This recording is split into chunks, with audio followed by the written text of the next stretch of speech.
Hey muscle car fanatics, welcome back to the channel where horsepower, history, and heart all come together.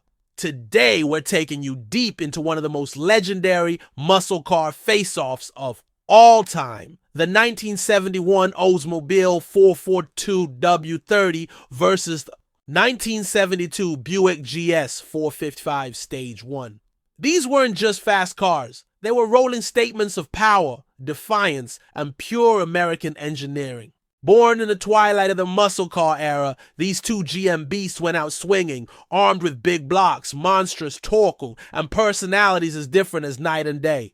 So buckle up as we explore every inch of what makes these two titans tick. From engine specs and quarter-mile runs to ride comfort, collector value, and beyond. Let's hit the gas. To truly appreciate these machines, we have to rewind the clock to the early 70s. It was a time of change. Muscle cars were under siege, crippled by looming emissions regulations, rising gas prices, and punishing insurance. Premiums. The muscle car golden age was fading fast, but not before Oldsmobile and Buick threw down two of the fiercest street fighters of the era. The 442W30 and the GS 455 weren't just cars. They were a last stand, a bold, roaring farewell to unfiltered American power. Let's start with the 1971 Oldsmobile 442W30, arguably the most aggressive car Oldsmobile ever made. This wasn't just a 442. The W30 package took it to another level. Under the hood, a ferocious 455 cubic inch V8, factory rated at 350 gross horsepower, and a tire shredding 500 lb-ft of torque. Yes, those are gross numbers, the kind measured before emissions and accessories. In modern terms, it still translates to some serious punch. This car featured a performance camshaft, unique aluminum intake, functional cold air induction via twin scoops on the ram air hood, and special decode cylinder heads. It had one job: dominate the drag strip. Quarter-mile times hovered around the mid to low 13s with the right driver and setup. That's Corvette territory back in the day. The styling? Classic muscle. Stripes, flared fenders, dual exhausts, and a front end that looked like it wanted to fight. This car wasn't subtle. It was unapologetically in your face.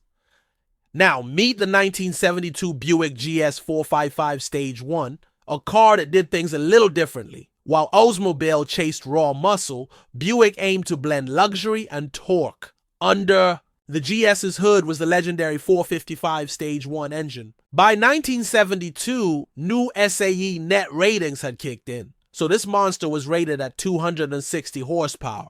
But that didn't tell the whole story. With 380 lb-ft of torque available low in the rev range, this thing pulled hard from idle, making it deceptively quick in the real world. The Stage 1 package included high-lift camshafts, larger valves, and revised carburetor tuning. It wasn't built to scream, it was built to surge. Think of it as a muscle car wearing a tailored suit. From the outside, it was clean and classy. Sleek lines, hidden headlights, and minimal badging. But under the skin, it could hold its own against almost anything Detroit had to offer. So how did these two heavyweights stack up? The Olds 442W30 was the better drag car, no question. It had more immediate horsepower, a more aggressive cam, and its gearing favored quick launches. On the street or at the track, it was brute force first, questions later. But the Buick GS 455 Stage 1, that was the sleeper. It was quieter, smoother,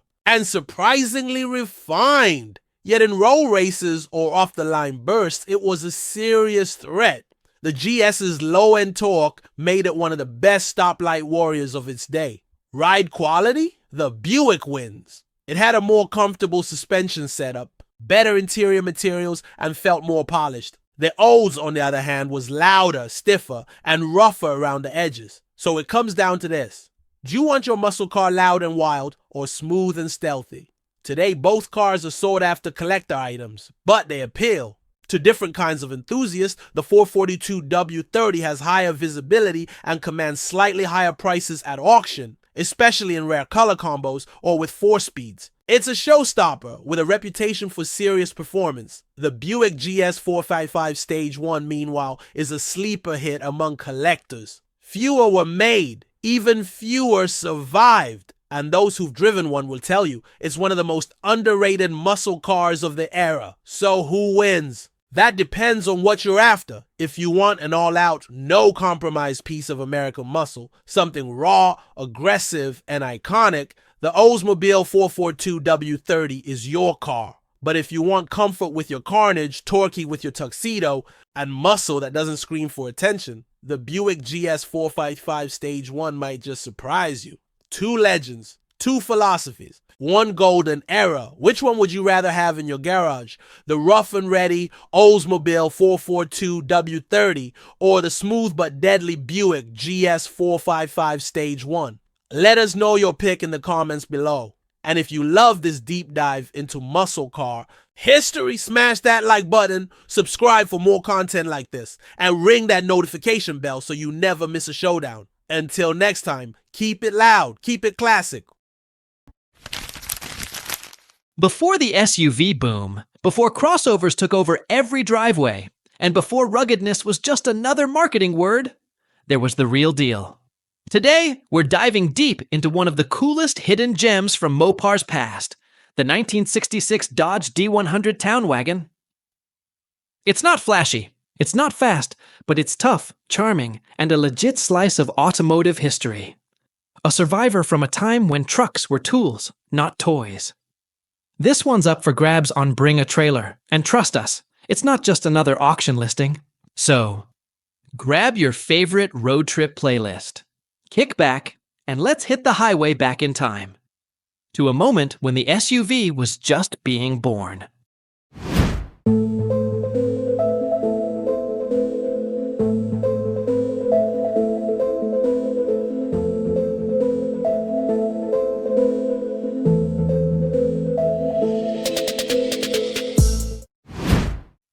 Let's rewind the clock to a time before SUVs ruled the road. Back to when utility was about function, not fashion. Before touchscreens, before heated cup holders, before the word crossover became part of daily life, there were vehicles like the Dodge Town Wagon. Specifically, this rugged, honest-to-goodness 1966 Dodge D100 Town Wagon, currently turning heads on Bring a Trailer. At a glance, it might just look like an old van or a funky vintage truck. But look a little deeper, and you'll see something more important. This is a missing link in the evolution of the American SUV. Dodge's answer to the International Travelall and the Chevy Suburban, the Town Wagon, was Mopar's early attempt to blend passenger comfort with real off-road, go-anywhere toughness. And this particular one? It's not some over-restored museum piece. It's survivor spec, beautifully worn in, and running the same 225 cubic inch slant 6 engine it left the factory with. Still wearing factory steel wheels and Dodge logo hubcaps, it's a snapshot from a different automotive era. And the best part? It still works like it was meant to. Simple, durable, unpretentious. Now, before we dive into the nuts and bolts, let's talk about the vibe. If you've ever driven a modern Dodge Durango, you know it's got that old-school swagger. But the Durango is now over a decade old in its current form and definitely showing some gray hairs. If you're after something even older school, with a little more dirt under its fingernails and a lot more soul, the Town Wagon is the rig for you. From the outside, the 1966 D100 Town Wagon almost looks like it rolled out of the 1950s. And that's not by accident. Dodge didn't rush to modernize its body styles in this era. They built things to last, and if a design worked, they stuck with it. So you get that upright, boxy, hard-edged silhouette. It's unapologetically trucky, big, bold, and built for real roads, especially the rough ones. This Town Wagon shares its bones with Dodge's panel vans of the era, but it was designed for people, not plumbing tools. It came fitted with 2 full rows of bench seating and still left enough room behind them to swallow up a family's worth of camping gear, fishing rods, suitcases, or surfboards. Throw in a full-size spare tucked inside, and it's basically a mobile base camp.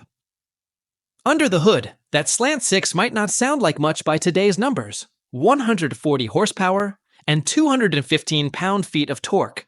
back when those were gross numbers, not the net ratings we use today. But this engine has a rep. It's legendary for its reliability, known to run for hundreds of thousands of miles with little more than basic maintenance. It's not fast, but it's tough, and it'll cruise all day long without complaint. Paired with a 3 on the tree. Manual transmission. It's an engaging drive, simple, mechanical, analog. You actually feel what the vehicle's doing, from the clutch to the shifter to the way it leans into corners. It's the opposite of numb.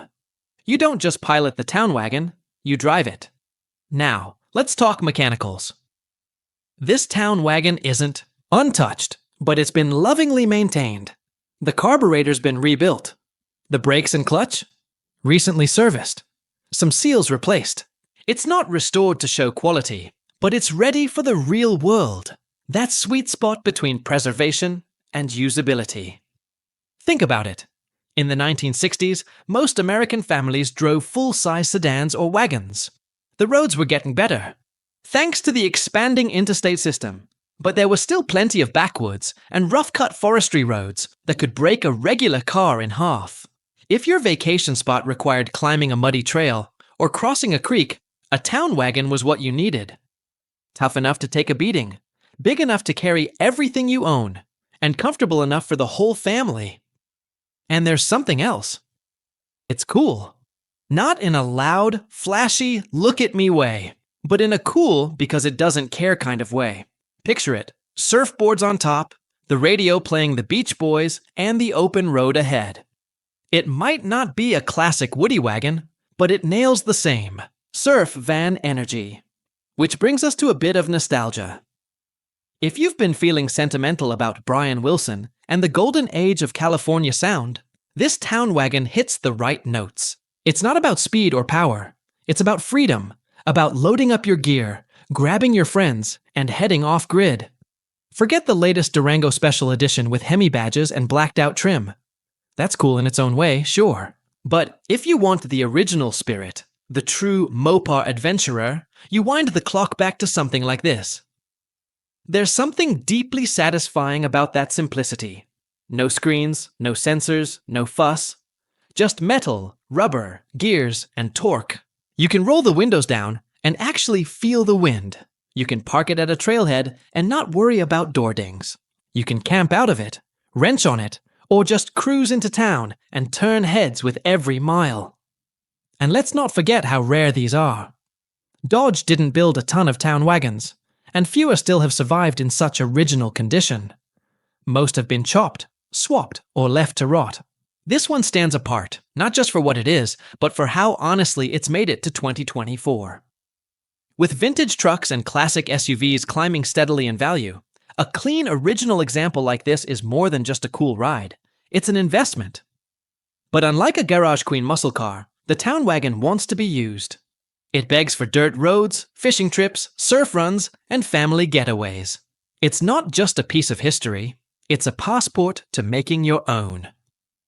So if you're into timeless utility, if you love vehicles with real stories and real scars, this 1966 Dodge Town Wagon might just be the coolest auction find of the year. It's rugged, it's rare, it's real. And best of all, it's ready for whatever adventure comes next. Get ready to turn the key, shift into gear, and drive back into a time when trucks were trucks and utility meant more than USB ports. The Dodge Town Wagon isn't just a vehicle, it's a vibe, and that vibe, still as strong as ever. So there you have it, the Dodge Town Wagon. It's not just a classic truck, it's a time capsule.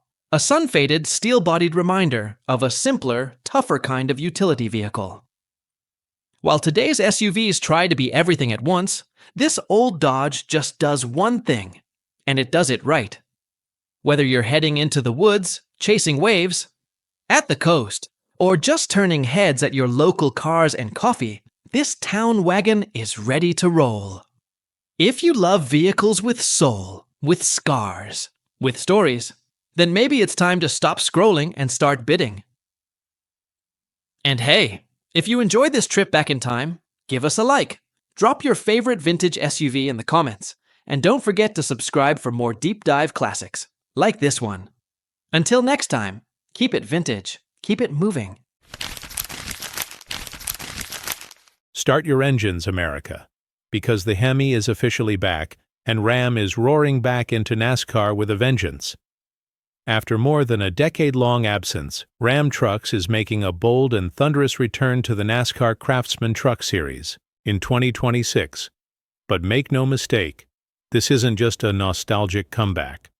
This is a carefully calculated move, executed with spectacle, strategy, and unmistakable swagger. It's not just about racing, it's about rebuilding identity, reconnecting with loyal fans, and reigniting American performance pride.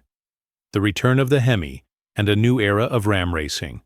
In case you missed it, Ram's iconic 5.7-liter Hemi V8 is making a triumphant return in the 2026 Ram 1500 after a short hiatus when Ram experimented with the more fuel-efficient and powerful twin-turbo 3.0-liter Hurricane inline-six.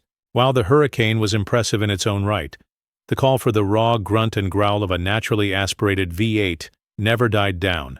Customers wanted the Hemi back, and Ram listened. For Ram brand CEO Tim Kuniskis, the logic was simple.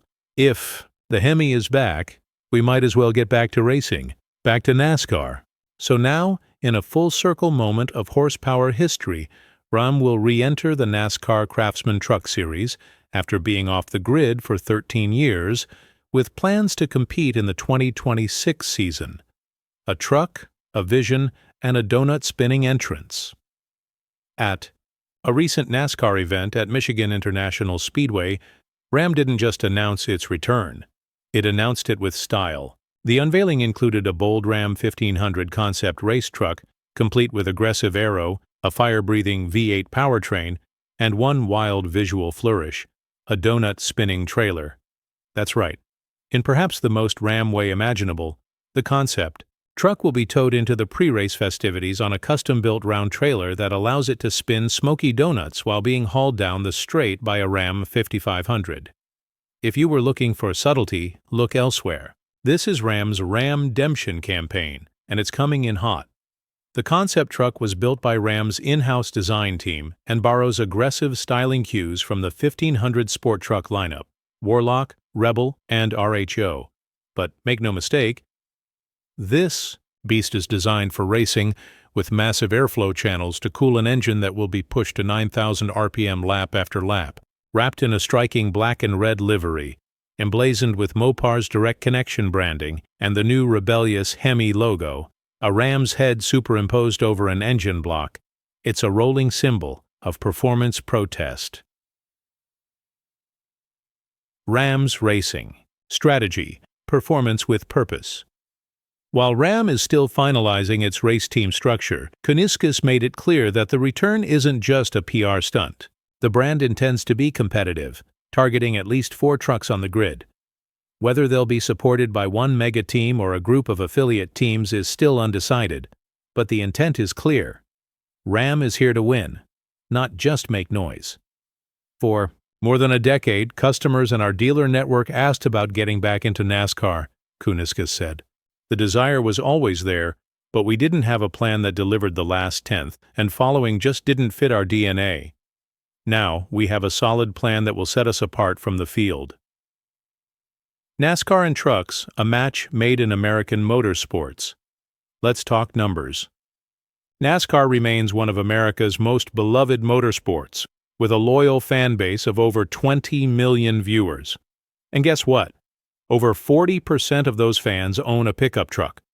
Ram is betting big that by tapping into NASCAR's culture, they can turn passionate fans into passionate customers. That means building brand loyalty through racing, performance, and marketing spectacle. That also means putting the Ram logo where the fans are, on the track, in the infield, and across social feeds. The brand's new campaign, Ram-demption, isn't just a clever tagline. It's a complete reintroduction of Ram's racing spirit, from mechanical Hemi bull rides to fan lounges and t-shirt giveaways.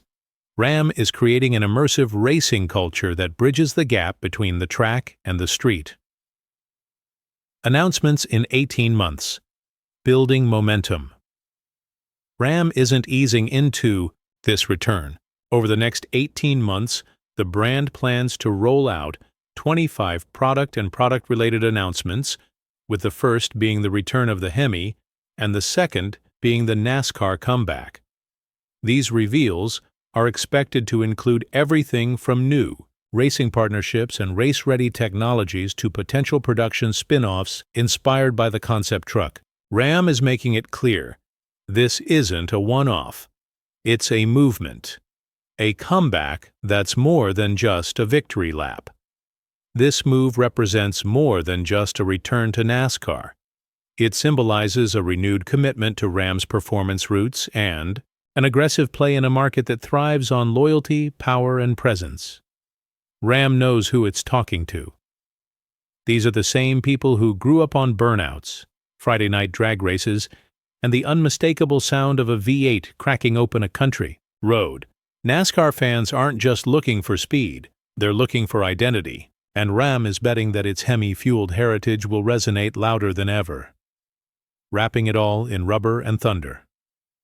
And there you have it, the return of a legend. After more than a decade in the rearview, Ram Trucks is blasting back onto the NASCAR stage, reviving the roar of the Hemi and launching a whole new era of American motorsport. This isn't just a race, it's a rallying cry, a declaration that Ram is more than just a truck manufacturer, it's a cultural force, one that knows how to capture hearts, spin tires, and own the spotlight. So, what do you think? Can Ram shake up the status quo, challenge the dominance of Ford and Chevy, and deliver a new golden age for the truck series? Or is this just a flashy pit stop in a much bigger branding game? We want to hear from you. Drop a comment, share your thoughts, and tell us, are you ready for Ramdemption? And while you're here, don't forget to like, subscribe, and hit that bell for more high-octane stories from the world of motorsports, muscle, and machines. This is more than horsepower. It's history in the making. Ram is back. The Hemi is back. And NASCAR will never be the same.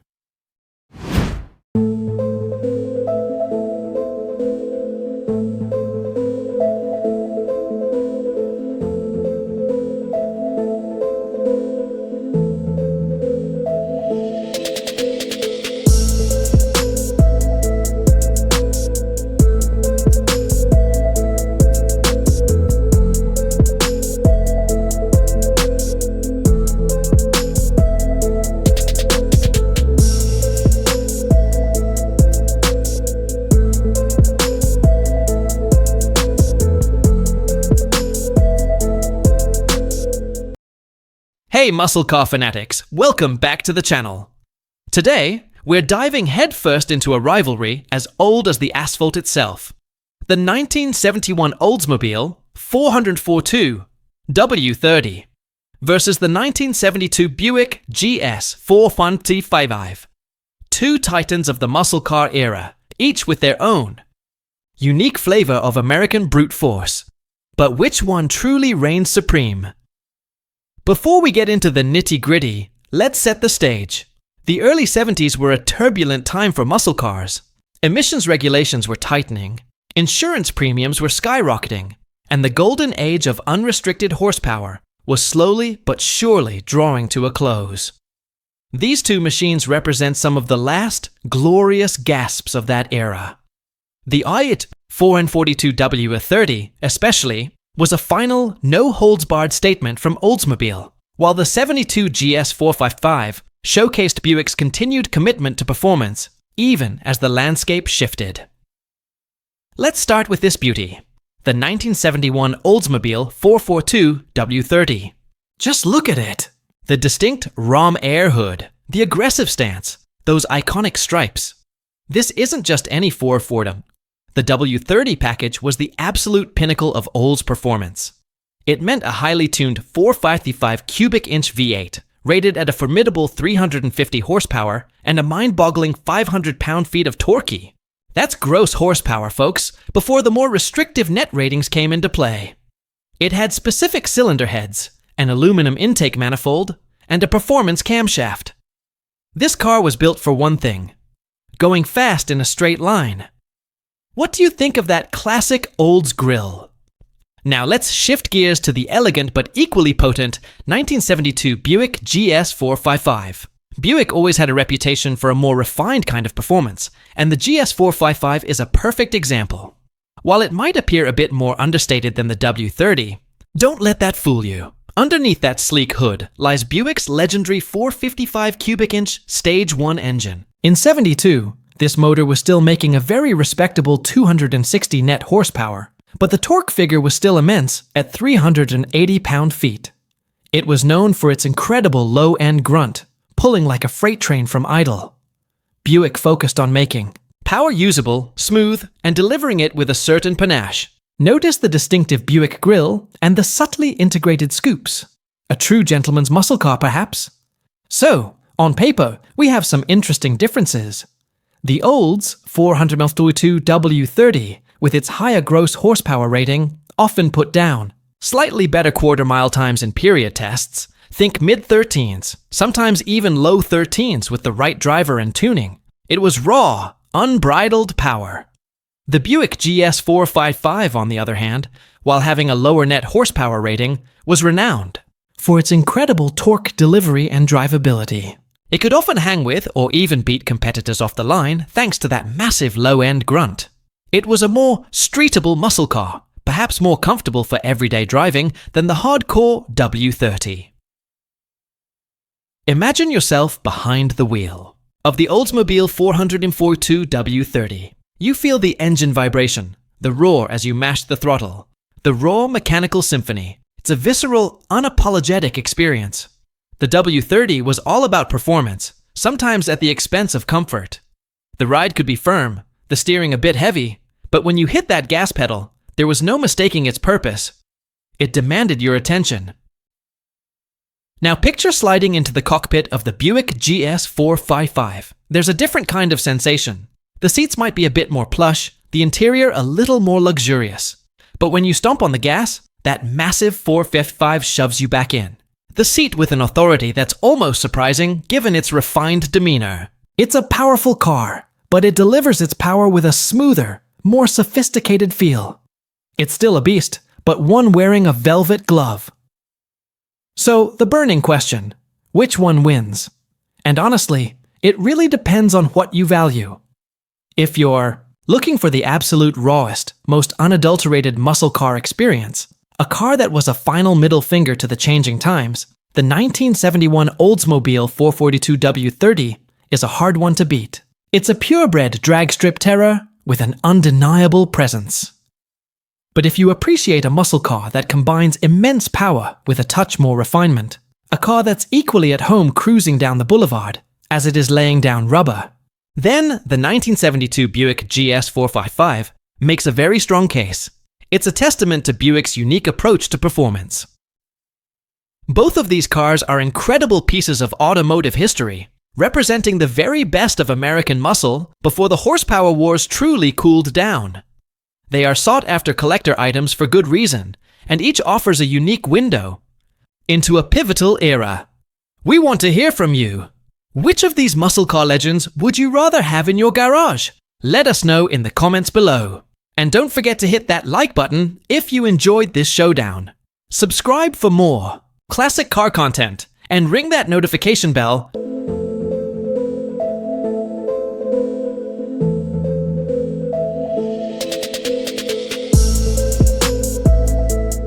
Imagine the Indianapolis Colts playing the New York Giants in the Super Bowl.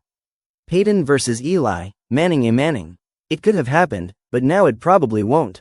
It did happen with two other brothers, not in an NFL game, but on streets and drag strips. Oldsmobile 442 W30 versus Buick GS 455 Stage 1. A body brothers each considered the gentleman's muscle car. Sibling rivals from the era when GM divisions competed more with each other than with Ford, Chrysler, or AMC. John Z. DeLorean started it all with a third brother, the 1964 Pontiac GTO. Olds dropped a 400 cube, 4-barrel dual exhaust into the Cutlass to create the 442 a few months later. When the 1965 Buick GS arrived within a year, it technically violated GM's 400 cubic inch displacement limit for a body cars. Badged as 400, its Wildcat V8 was a 401 cube, nailhead, V8. For years, the GTO was the king and the 442 its more refined, better handling sibling, while the Buick GS remained a subtle, relaxed contender on the sidelines. But when GM finally lifted the engine size limit in 1970, Buick was ready to make its move, armed with a monster 455 engine and an ambition to prove it was more than just a comfortable cruiser. The stage was set for a brief but legendary family feud, a body brothers in arms, the Buick GS 455 versus Oldsmobile 442 W30. By the time upscale Buick finally challenged Olds in the muscle car race, it was already over. Imagine the Indianapolis Colts playing the New York Giants in the Super Bowl. Peyton versus Eli, Manning a Manning. It could have happened, but now it probably won't. It did happen with two other brothers, not in an NFL game, but on streets and drag strips. Oldsmobile 442 W30 versus Buick GS 455 Stage 1, a body brothers each considered the gentleman's muscle car. Sibling rivals from the era when GM divisions competed more with each other than with Ford, Chrysler, or AMC. John Z. DeLorean started it all with a third brother, the 1964 Pontiac GTO. Olds dropped a 400 cube, 4-barrel dual exhaust into the Cutlass to create the 442 a few months later. When the 1965 Buick GS arrived within a year, it technically violated GM's 400 cubic inch displacement limit for a-body cars. Badged as 400, its Wildcat V8 was a 401 cube, nailhead, V8. GM replaced its 1964, 67 A-bodies with new 1968 models, with new sheet metal scheduled for every 2 years. Through 69, the GTO was GM's preeminent muscle car, and the 442 was its more refined brother, with better handling. The subtle, more relaxed GS wasn't a contender. GM did away with its 400 cube limit for the 1970 model year, and Buick was ready, especially after the 1969 Opel GT launch. The increase in showroom floor traffic when the GT went on display early in April was almost unbelievable, reads the Buick Engineering Production Information Department's outline of the 1970 GSX. Some Buick dealers reported 5,000 people through their showrooms in one weekend. Paul Haddock, owner of the 1972 Buick GS 455 Stage 1 on these pages, sent a copy of that report. He also owns a 1970 Stage 1 hardtop and a 1971 GS 455 convertible. The GSX, a 455 cubic inch Buick A-body with mod graphics typical of the era, would be the Skylark's Halo model, which Buick hoped might help close the model's 50,000 unit annual sales gap relative to the Olds Cutlass. When torque came to shove, it wasn't the GSX, with un-Buick-like flat black stripes on deep yellow paint, that gave the GS street cred. It was the Stage 1455. It's the car that beat the Hemi-powered, allows Mike Bivens, owner of the 1971 Olds 442 W30 sharing these pages with Haddock's Stage 1. Like Manning versus Manning, the Olds versus Buick muscle car rivalry would be short-lived. Car insurance rates were rising steeply by the late 60s, and the U.S. Environmental Protection Agency, established in December 1970, enacted immediate restrictions on leaded premium fuel. Stricter regs were due in 1975. Olds and Buick lowered the compression ratio on their blueprinted 1971 W30 and Stage 1 engines from 10.5.1 to 8.5.1 and complied with a mandated switch from say gross to net horsepower reporting. By 1972, the Hemi-powered that Buick beat in 70 was gone, and the Plymouth Pony's top engine was a 260 HP, 340 cubic inch V8. A year later, the Organization of Petroleum Exporting Countries staged their first oil embargo. Despite the almost total demise of the high-compression, premium fuel engine, the 71 supercars have managed to retain their essential vitality, A.B. Schumann wrote in the October 1970 issue of Motor Trend. In Schumann's story, the Buick GS 455 Stage 1 edged a 71 W30 prototype with a 4-speed stick and 70 sheet metal, recording a 6.5-second 0-60 run to the Olds 6.6. It was quicker than the GTO, Chevy Chevelle SS 454, Camaro Z28, and Plymouth Roadrunner. Schumann asked Olds for an automatic W30 to see what effect its combo of torque converter and different valve timing would have. It beat the Buick with a 6.1-second 0-60. The amazing thing, considering all that's happened just in the area of emissions controls, Schumann wrote, is that a car that runs like the GS Stage 1 could still exist. It was faster than the manual GTO and W30 automatic of 1972, beating the latter by 0.8 seconds in 0–60 mph times and by 0.4 seconds and 5 mph in the quarter. Haddock's 1972 Stage 1 exists only because a 1971 United Auto Workers strike delayed GM's Colonnade, a body replacements by one model year. Ad Huckster, Dr. Oldsmobile's 442 was a separate model from 1967 to 71, then became an option package on Cutlasses again in 1972. The 72 facelifts were minimal, with chrome headlamp surrounds as on Bivens' car on the 71 Olds and Buick, flat black surrounds as on Haddock's car on the 72s, and tweaked grille meshes. Bivens' Olds doesn't have the two vertical pieces that split the tail lamps into thirds like the 72 models. Black rubber trim surrounds the tail lamps on Haddock's 1972 GS, but not on his 71. The Olds is the epitome of Bill Mitchell's organic fuselage surfacing, with a large split grille and a sleek fastback with strong, muscular rear shoulders. The Buick is sublime with two small ram air intakes near the center of the hood, where the W30 has two gigantic golden scoops. Side surfacing is more creased, lending the GS a kind of abstract Coke bottle shape. Haddock has restuffed his driver's seat, so you sit high in the Buick. Both tachometers are hard to read behind thin-rimmed steering wheels. The Oldsmobile's tach is of the tick-tock variety, and Bivens' car features a Hurst dual-gate shifter, with a separate gate for manual shifting. It's easier to simply set either turbo hydromatic in drive and put your foot to the floor. The steering in both cars has more play than a kindergarten gym. Neither has the kind of lean or wallow most contemporaries would display even on gentle turns.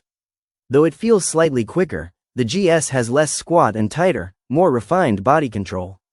Those huge ram air intakes on the W30 makes the Oldsmobile feel bigger from behind the wheel. Its engine warmed, the W30 starts immediately. The Stage 1 needs a quarter throttle. Haddock put 70 Stage 1 10.5 pistons in his 72 because, why wouldn't I? Both are stronger cars than other 70s muscle cars, their power coming on strong at the mid-range, with a NASCAR growl that would do a modern car proud. The rivalry was indeed short-lived. A perfect storm was brewing that would extinguish the brilliant flame of the muscle car era. It wasn't one single event, but a convergence of forces that made these cars untenable. The first wave of attack came from the insurance industry. By the late 1960s, actuaries had identified a clear and costly correlation between high horsepower and high risk. Premiums for young drivers wanting to own a big block performance car skyrocketed, becoming as burdensome as the car payment itself, effectively pricing an entire generation of enthusiasts out of the market. The creation of the Environmental Protection Agency in December 1970 signaled a seismic shift in national priorities. The era of unchecked emissions was over. The first casualty was leaded premium gasoline, the lifeblood of the high-compression engines that were the heart and soul of these machines. This forced a dramatic change in engineering. For 1971, both Oldsmobile and Buick had to slash the compression ratios on their top-tier engines, the W30 and the Stage 1, from a muscular 10.5 down to a wheezy 8.5 The difference in power was palpable. The mandated switch from the optimistic SAE gross horsepower ratings, measured on a perfectly blueprinted engine on a stand, to the more realistic SAE net ratings, which measured power as installed in the car with all accessories, made the performance drop seem even more catastrophic on paper. The knockout blow, however, came from halfway around the world. In 1973, the Organization of Petroleum Exporting Countries, or OPEC, initiated an oil embargo. Gas prices quadrupled almost overnight, and long lines at the pump became a national nightmare. The idea of driving a car that achieved single-digit miles per gallon became not just a financial burden, but a social and political statement. The gas-guzzling V8, once a symbol of American freedom and industrial might, was suddenly a pariah. As A.B. Schumann wrote in his Sayonara Supercar article, it was amazing that cars like the 72 Stage 1 could even exist in this new climate. But they were the last of their kind. The 1972 models, like the ones owned by Paul Haddock and Mike Bivens, are automotive ghosts, existing only because a UAW strike delayed their more neutered Colonnade replacements for a single year. After 71, the legendary 442 designation was relegated to a mere option package. After 72, the Hemi was dead, and the mightiest GTO was a ghost of its former self. The race was over, yet the legacy of these two A-body brothers endures. They represent the absolute pinnacle of what GM's divisions could achieve when the gloves were off. The Olds 442 W30 remains a masterpiece of balanced performance, a car celebrated for its handling and refined power. And the Buick GS 455 Stage 1, the torque monster, finally gave the upscale brand the street credibility it had long deserved, proving that a gentleman's car could deliver a knockout punch. In the end, it doesn't matter which car was a tenth of a second faster. What matters is that for a brief, shining moment, these two siblings stood at the summit of the muscle car world, the last deep breaths of a golden age before the inevitable sunset.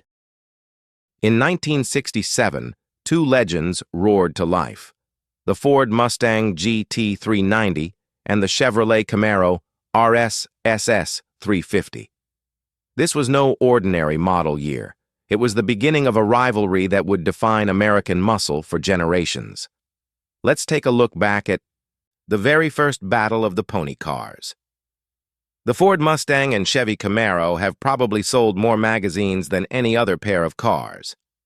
Pit the two against each other, and you have a contest with the same emotional appeal as Mac versus PC, Coke versus Pepsi, Army versus Navy. Such contests have been widened to include Cudas, Firebirds, Javelins, and others, but most customers pay to watch the Ford and Chevy duke it out. The cars pictured here could have competed in round one of this epic battle: a third-year redesigned Mustang GT 390 and a freshly minted Camaro RS SS 350. Each was built early in the 1967 model year with the highest-performing mainstream engine and suspension packages available.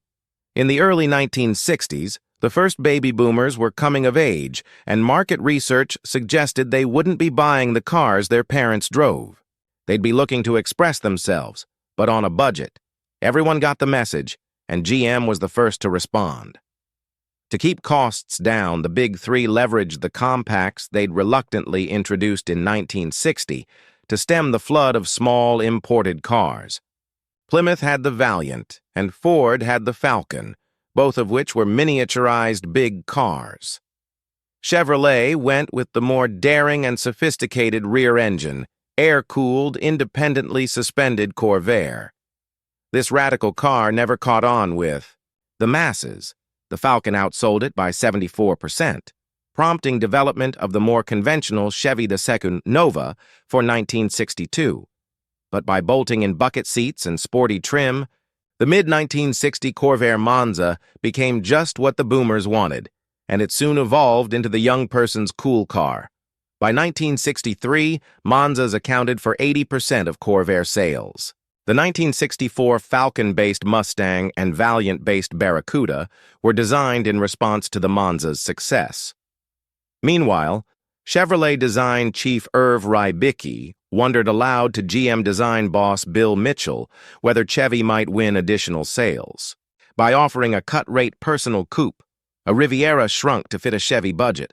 Mitchell liked the idea and set up a secret studio in a warehouse, where Project XP836 was born.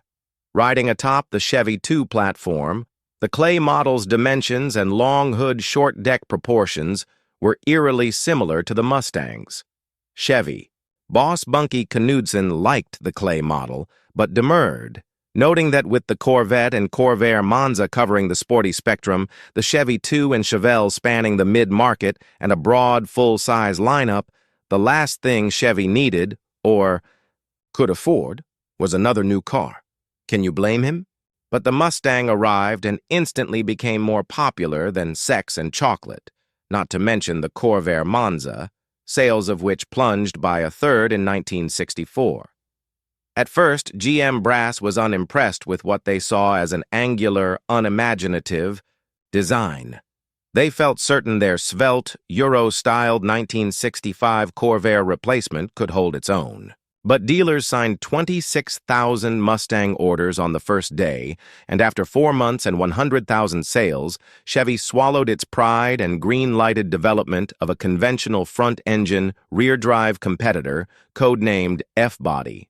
The mandate: make it longer, lower, wider, faster, and better in every way. The warehouse project resumed where it had left off.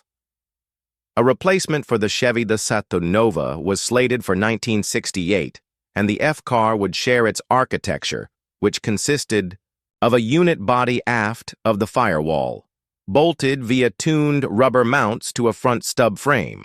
This combo boasted the packaging efficiency of a unit body with the ride and powertrain isolation of a body on frame. For the first time at Chevy, computers helped speed the tuning of the aerodynamics and the suspension's ride-handling calibration. Dimensionally, the F-car measured several inches longer and wider than the original Mustang, and each of its initial engine offerings trumped the power of its closest Mustang rival. Initially, there were 2 inline 6s and 3 small-block V8s in 5 states of tune, depending on carbs and exhaust, followed by a pair of 396-cube big block options introduced in November 1966. Chevy reckoned the key to winning over boomers was letting them custom-tailor their pony car, so the order sheet included a staggering array of 80 factory options and 40 dealer accessories. As the fall 1966 launch date loomed, all that was left was to choose a name for Chevy's Mustang killer. Panther, Nova, and Chaparral were considered and rejected. After mining the foreign language dictionaries, Camaro won the day. Chevy defined its meaning as French slang for companion, though Ford favored the Spanish translation, a type of sea shrimp. Detroit's a small town, so Ford had ample time to prepare for the Camaro. Having cranked out 1 million Mustangs, the tooling was shot anyway. In order to keep ahead on the power front, a 390 big block option was added to the order book. Accommodating it required stretching the front end 2 inches and widening the car by 2.7 inches, widening the track 2.5 inches and raising the front. Suspension's roll center improved handling, and interior space increased marginally. Stylists preserved but embellished all the original design elements, stretching the hood, widening the grille, deepening the side scallops, and extending the fastback's roofline to the rear of the car. So how did the upstart Camaro fare against the million-strong Mustang? Motor Trend ran the first driving impressions of both cars in December 1966, but they were driven by different authors at separate venues, and hence not compared. The Mustang GT 390, with its enlarged front anti-roll bar and stiffened springs, 30% front, 26% rear, drew praise for its quieter ride and improved handling, though it remained a heavy understeerer, and the big block produced major axle tramp on full-power launches. The Camaro RSSS 350's standard traction bar reduced wheel hop. Later Camaros cured the problem using staggered shocks, but excessive tire spin demanded a light touch at launch. The front disc brakes required similarly light footwork to keep from locking. Stops from 60 meters took 156 feet versus the GT 390's 134. In May 1967, we finally got all the ponies together, testing several variants of each. This time, the Mustangs understeered the most, the Camaros the least, and the V8 Chevys were prone to throttle oversteer. The Camaro felt the most agile in tight, twisty maneuvers, but its 2-speed automatic drew loud criticism. We dinged the Mustang for unlighted ventilation controls that only the driver could reach, while the Camaro took heat for its lack of instrumentation and the low mounting location of the auxiliary gauges. No outright winner was declared, though reading between the lines, the Camaro seemed the favorite. Car and Driver compared the Trans Am Racing homologation versions of each and gave the nod to the Camaro Z28, which outperformed the tunnel port. Mustang in acceleration, 13.8 versus 14.0 in the quarter, and braking, 1.02 G versus 0.86 G.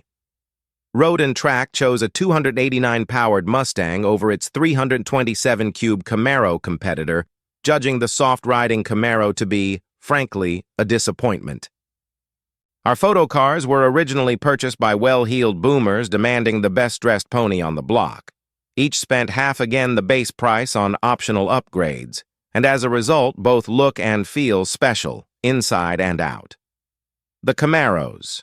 A $105 RS exterior decor package adds classy hidden headlamps and chrome flourishes that sparkle against the royal plum paint and white vinyl top. Interior extravagances include air conditioning, power windows, a console with gauge package, deluxe, striped upholstery, and an odd fold-down rear seatback that doesn't pass through to the trunk.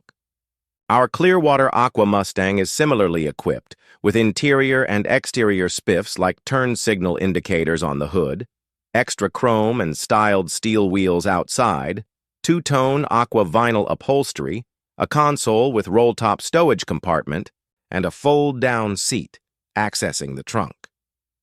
From the wheel, the two cars feel more different than what their spec sheets suggest.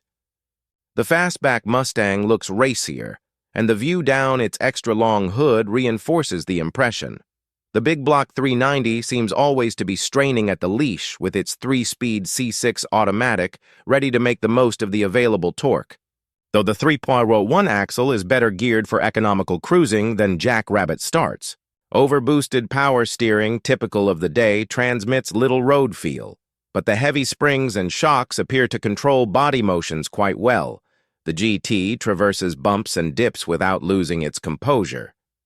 This restored 57,000-mile Camaro is tight and carefully assembled despite the beating it takes from period-correct Firestone wide-O oval bias ply tires that provide little cushioning over the rough stuff. The venerable 350 small block exhales a sonorous burble through the SS350's dual deep-tone mufflers. It accelerates briskly at lower speeds, but the two-cog Powerglide slush box is a liability. Shifts are smooth while accelerating, but it clunks into low gear when slowing to a stop. The 396 big block and turbo-hydromatic 3-speed was a better match for the 390 Mustang. The steering and brakes feel even more overboosted than the Mustangs, but that's all part of the charm of a 1960s pony. While rare option Z28 and Shelby GT3 500 variants of the classic pony cars are gaveling stratospheric prices at auction, more mainstream models like these are still affordable. For $30,000 to $35,000, you can get a solid driver that's easy to maintain and repair and loads of fun at cruise nights. From bold styling to fierce competition, the 1967 Mustang and Camaro ignited a legacy still felt today. Whether you're Team Chevy or Ford faithful. Welcome to another episode of Archive Drive, where history meets horsepower. Today, we take a deep dive into one of the most refined and underrated rivalries of the muscle car era. The Buick GS 455 Stage 1 versus the Oldsmobile 442W30. These weren't just performance cars. They were statement pieces from two of GM's most upscale brands, siblings at war in a GM family feud that briefly set the streets and drag strips on fire. Origins of the Gentleman Musclecars. Let's rewind to the mid-1960s.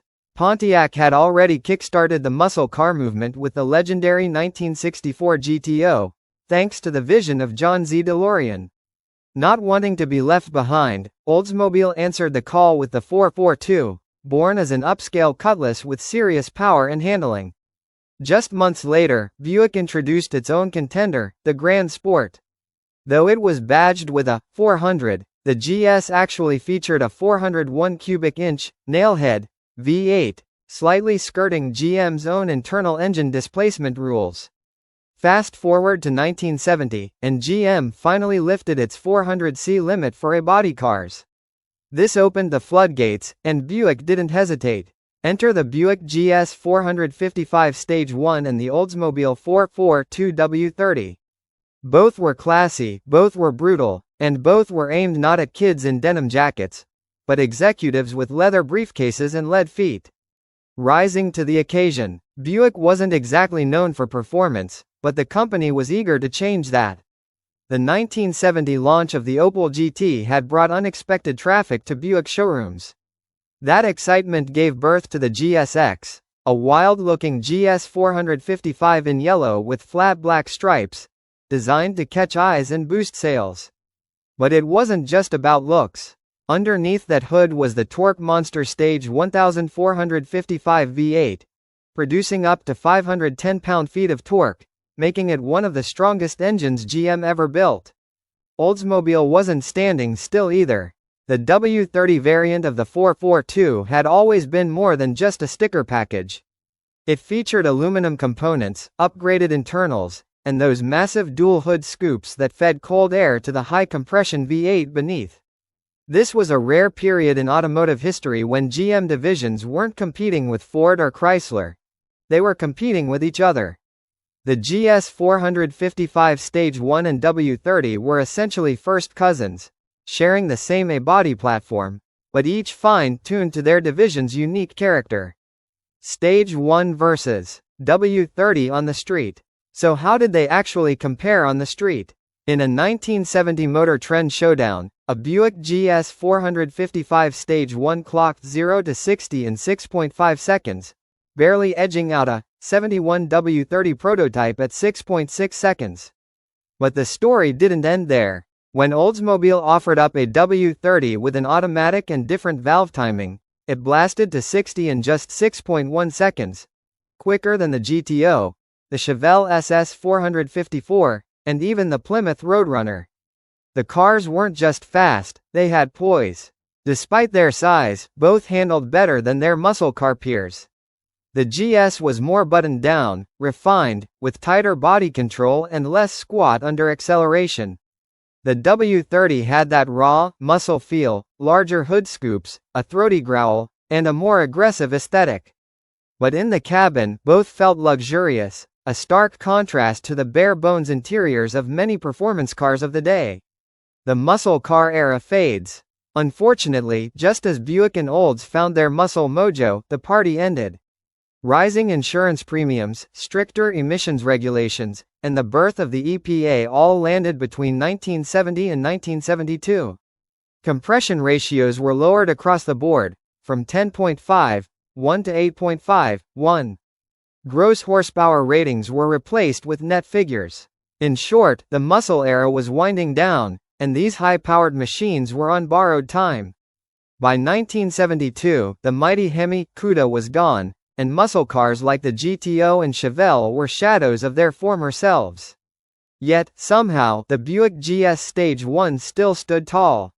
In Motor Trend's 1972 Sayonara Supercar feature, it outran both the GTO and the W30 in 0 to 60 in the quarter mile. Even neutered, it had muscle. These cars only survived because a 1971 UAW strike delayed GM's next General A body, giving us one final year of truly legendary muscle before the curtain fell. Design and legacy. Visually, these cars are a study in contrast and identity. The Olds W30 carried Bill Mitchell's organic fuselage lines, a split grille, wide hips, and flowing fastback lines. The Buick had a cleaner, more formal look with refined surface creases and two centered ram air scoops on the hood. Inside, both were comfortable, plush even. The Olds had its Hurst dual-gate shifter. The Buick, tall seating, soft ride, but undeniable strength beneath. Both cars had play in the steering. This was still early 70s Detroit iron, after all, but neither wallowed like their full-size siblings. Their power bands were strongest in the mid-range. Once warmed up, they roared with NASCAR-like fury. Haddock's 1972 GS 455 even uses 70 spec 10.5:1 pistons. Why wouldn't I? He said. That sums it up perfectly. In the twilight of the muscle car era, when the roar of high-compression V8s began to fade under the weight of regulation and rising fuel costs, two unlikely contenders stood tall, refined, elegant, and unapologetically powerful. The Buick GS 455 Stage 1 and the Oldsmobile 442 W30 weren't the loudest kids on the block, but they were among the most composed. These weren't stripped-down street brawlers built solely for drag strips. These were muscle cars for executives, engineers, and enthusiasts who wanted big power with a touch of class. They were the gentleman's hot rods. Both machines had the strength to run with the legends, challenging Hemis, Chevelles, and GTOs, but they delivered that performance with maturity. The GS 455 Stage 1 was a torque titan, quiet on idle, but savage when provoked.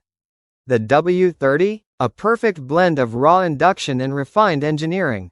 In many ways, these cars were a final love letter to the muscle era before it was dismantled by insurance actuaries and emissions mandates.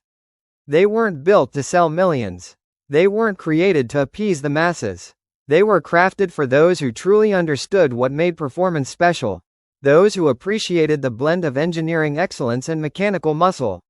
Today, they exist not just as collector's items tucked away in climate-controlled garages, but as symbols. Symbols of a time when GM's internal divisions competed fiercely, building faster, more powerful cars not just to outpace Ford or Chrysler, but to outshine each other. The Buick GS 455 Stage 1 and the Oldsmobile 442 W30 weren't just rivals. They were brothers in arms, forged from the same corporate steel, each trying to outclass the other on their own terms. So as we look back, it's not just about horsepower or 0 to 60 times. It's about the soul of the machine, the pride of the badge. The sense that what you were driving wasn't just fast, it was something special. Which one would you choose? The composed and thunderous GS 455 Stage 1 or the aggressive and iconic W30? Let us know in the comments, which of these GM titans would you put in your dream garage? If you loved this deep dive into GM's muscle car civil war, be sure to hit that like button, subscribe for more legendary matchups, and ring the bell so you don't miss our next episode. Until next time, keep the throttle down and the nostalgia.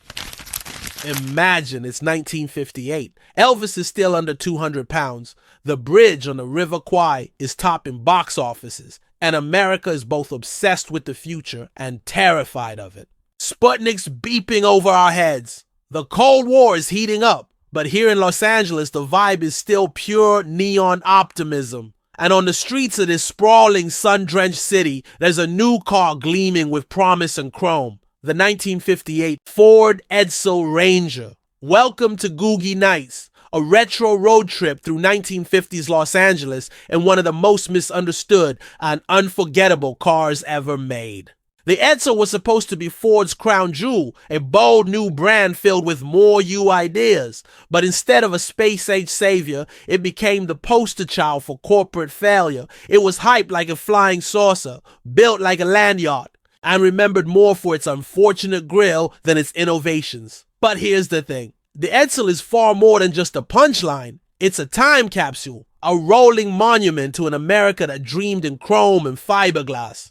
And there's no better place to drive one than through the heart of the mid-century modern dreamland, Los Angeles. This is a city where Googie architecture, named after a wild star-tipped coffee shop, turned gas stations into rocket ships and diners into spaceships. You didn't just stop for coffee, you landed at a neon-lit command post. LA in the 50s was Walt Disney's Tomorrowland come to life, with buildings shaped like record stacks, hot dog stands the size of hot dogs, and drive-ins that looked like launch pads. In this video, we're renting a real deal 1958 Edsel Ranger and hitting the most iconic and eccentric landmarks of atomic age Los Angeles. From the legendary Taylor the Pup and the Formosa Cafe to the record-stacked Capitol Records building, we're chasing the last glowing embers of Googie glamour. So, buckle in, fire up that 361 cubic inch V8, and let's take a drive through.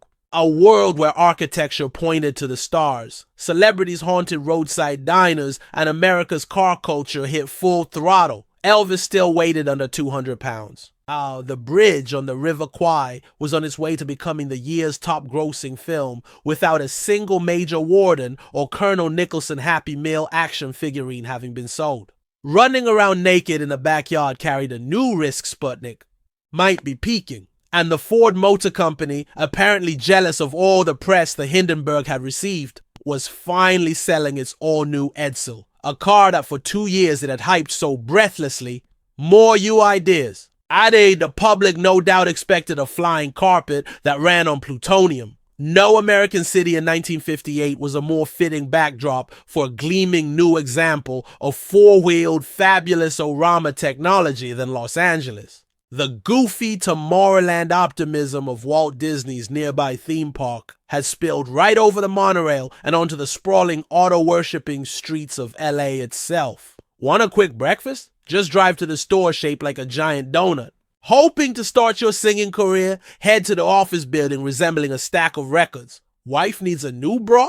Better find something that looks like a big Bloomingdale's. The rocket-age city of angels was having a blast, and no savvy business owner could resist taking a big living color bite of kitsch. Drive-through car washes looked like flying saucers. Gas stations became space stations. The average roadside motel blazed with more tiki torches than the entire island of Tahiti. Even coffee shops caught the fever. Soon after, pioneering architect John Lautner designed a flamboyant glass-walled neon-splashed diner called Googie's, its roof angling toward the stars from the pop culture epicenter of LA on the Sunset Strip. Seemingly every budget eatery in town and across America was launching meteors from its signs and slapping rocket fins onto its deep fryers. Googie architecture was born. Very soon, of course, the whiz-bang Edsel went the way of, well, the Edsel. Gushed an ad in 1958. The Edsel look is here to stay, which was true only if you counted very, very slowly, just 1 year after. The car's debut, Ford revised the dramatic horse collar grille, largely because most people thought it looked like, well, if you want us to say what it resembles out loud, you'll have to pick up a copy of Motor Trend Hefner. By 1960, Ford had shrunk the pseudo-collar thing into oblivion. Then just 3 years after its Geraldo Rivera grade entrance, the Edsel itself disappeared. Within the next decade, Googie followed. The Kennedy assassinations, Vietnam, Susan. Sontag Novels America wasn't in such a good mood anymore. Across the country, the meteors cratered, the tiki torches flamed out. Undoubtedly, due to its iconic status, the original Googie's coffee shop managed to survive until 1989, when it was finally bulldozed to make room for a very important Virgin megastore. By then, though, the Googie life was long dead. Of course, nobody loves a great second act more than Hollywood. For the fan of 50s culture, Los Angeles is one of the country's prime public time machines, thanks to the work of vocal preservationists and the fact that LA remains a leading purveyor of quirkiness. Devotees can still find plenty of mid-century lore here. Famous 1950s landmarks, period houses, kitsch classics, globules of Googie. We dusted off a 1958 two-door Ford Edsel Ranger from the Motor Trend vehicle humidor. Okay. We rented it from a company that supplies cars to movie studios and hit the streets in search of that heady, spacey land that restraint forgot. Kids didn't walk to school in the 1950s because America was a safer place.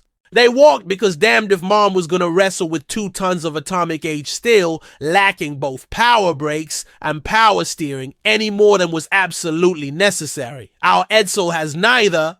They were options on the entry-level Ranger. So performing 3-point turns amid the palm trees of Beverly Hills is like trying to drag a 5-year-old out of a showing of Madagascar.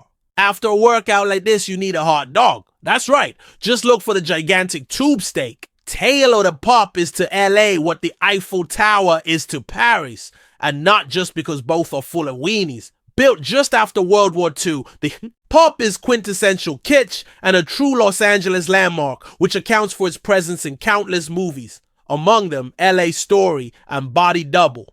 Orson Welles loved to fill up on the pup's dogs, yet that hasn't scared the customers away. Order a baseball special, mustard, relish, onions, then get back in line and order another. In our first Edsel Ranger road test in October 1957, we measured a 0 to 60 to me of time of 10.2 seconds. That feels about right. A modern V6 Camry would blow. The 361 cubic inch V8 Edsel into the weeds. The old girl bolts smartly away from stoplights though, thanks in part to 400 pound-feet of torque. Our Ranger also has the optional TeleTouch automatic transmission, which allows the selection of drive, reverse, etc. via push buttons on the steering wheel hub. Very George Jetson, especially considering that it was nearly half a century before Michael Schumacher finally got rid of his shift lever. Another Edsel innovation is its horizontal rolling dome speedometer, which looks like a giant compass. Come right to a heading of 45 miles per hour, Arthur. Believe it or not, there's actually some debate as to whether the Capitol Records building was intentionally designed to look like a stack of records. Why, sure. And it's pure coincidence that a guy looking very much like Abraham Lincoln ended up inside the Lincoln Memorial. Anyway, Capitol's 13-story headquarters, built in 1954 and just north of the famed intersection of Hollywood and Vine, lays claim to being the world's first circular office building. Don't be surprised if the company's next HQ accidentally gets shaped like an iPod. She looks just like Lana Turner. She is Lana Turner. What? She is Lana Turner. In 1997, director Curtis Hanson shot one of the most memorable scenes of his brilliant 1950s film, noir homage LA Confidential, in the Formosa Cafe. Built in 1925, by the 1950s, the Formosa had become an A-list celebrity hangout, as the countless star headshots on the walls attest. The real Lana Turner and her gangster boyfriend Johnny Stompanato were indeed Formosa regulars, at least until the star's teenage daughter had a hissy fit and stabbed Stompanato to death at their home in 1958. Drop into the Formosa for a drink. Today. And there's a good chance you'll spot a modern-day celeb, no surprise, given that right across the street is the former Goldwyn Studio, now known as The Lot, filming site for such 1950s classics as Some Like It Hot and West Side Story. You're hungry again. Barney's Beanery, a funky, memorabilia-filled bar and billiard parlor with a menu as thick as a newspaper, has been in its current location since 1927, when John Barney Anthony served beans to drivers passing via Old Route 66. Many of them, arriving in California to start new lives, nailed their old license plates to the wall, where they remain today. By the 50s, Barney's had become a beatnik hangout. Among them were James Dean and a still unknown Janis Joplin. Some of the patrons at the bar look like they've been there since then too. Though it wasn't built until 1965, Jack Coker's Union 76 station in Beverly Hills is one of SoCal's finest existing examples of 1950s-style space-age architecture. The Edsel seems to belong under the station's sweeping canopy roof, at least until that price sign comes into view. $3.11 for a gallon of premium? Surely an extra digit got tacked on there by mistake. What, no free roadmap? Don't you know what time-space continuum we're from? It's been a long day of sightseeing and dodging annoying sightseers. The old Edsel has been a peach though, always starting right up. Complex electro shift transmission, working fine, never overheating when idling in the sun. But hey, the Edsel sure does look swell pulling up under the winking neon of Norm's coffee shop on La Cienega. Designed in 1957 by John Lautner contemporaries Louis Armé and Eldon Davis, Norm's is a bona fide Googie masterpiece. Soaring jet wing roof, aquarium-like walls of glass, enough combined candle power to illuminate the Super Bowl. The hipsters. Come here now for late-night coffee and pancakes. After-bar food, they call it. In the 1950s, it would have been hangover-o-matic. What really killed Edsel? Forget the styling, the Eisenhower recession, the poor initial quality, and the untried dealer network. Edsel was dead before the first car was even sold. Edsel was key to an ambitious Ford plan to tackle GM's Buick, Oldsmobile, and Pontiac. The idea was to build three basic bodies, small, medium, and large, and spread the costs across 5 divisions: Ford, Edsel, Mercury, Lincoln, and Continental. The Fords and entry-level Edsels would share the small body. The upscale Edsels and standard Mercurys would share the medium body. And a new Super Mercury would be built off the next generation Lincoln body. The wheels began to fall off in 1956 when Chief Engineer Earl McPherson ordered the 1958 Lincoln be switched to a unibody design to boost volume at the Wixom plant. Built to manufacture the unibody 1958 Thunderbird, effectively killing the Super Mercury. Then, the day after the Edsel went on sale in 1957, Ford Division Chief Robert McNamara, who resented the power of the product planners responsible for the Edsel, was made a group vice president. Sources insist that McNamara had let slip that the Edsel would be discontinued, and sure enough, he began hacking away at the slow-selling Edsel's budget.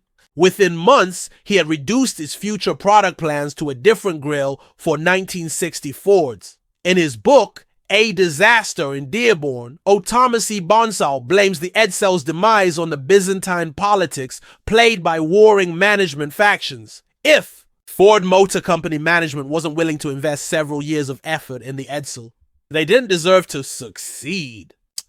After a full day on the glittering, nostalgic streets of Los Angeles, the 1958 Edsel Ranger hasn't just taken us from place to place, it's taken us back in time. It's helped us rediscover a chapter of American optimism when cars weren't just transportation, they were statements, symbols of prosperity, power, and possibility. And what a ride it's been. We started in the land of giant hot dogs and record-shaped buildings, where kitsch was king and neon ruled the night. We rode through Beverly Hills, cruised Sunset Boulevard, and stopped at some of the most iconic mid-century landmarks that still survive. Barely. These aren't just tourist spots, they're living artifacts, holding on to the last echoes of a space-age dream. The Edsel itself? It held up beautifully. No power steering, no power brakes, but a whole lot of personality. That quirky teletouch transmission, the rolling dome speedometer, and the dramatic curves and chrome.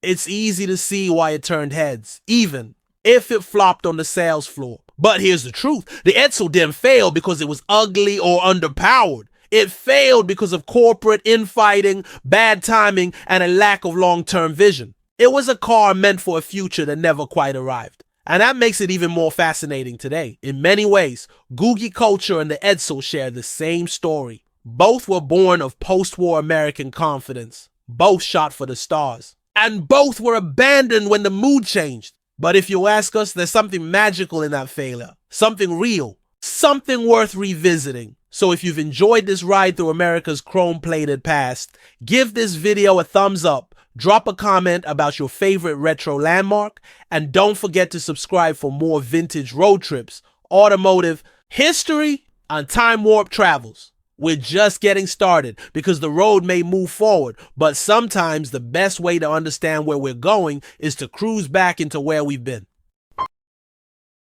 Long a builder of strictly, almost starkly functional utility-type vehicles, Willys adds a whole new dimension to the line with Kaiser Jeep's new 1963 Jeep Wagoneer.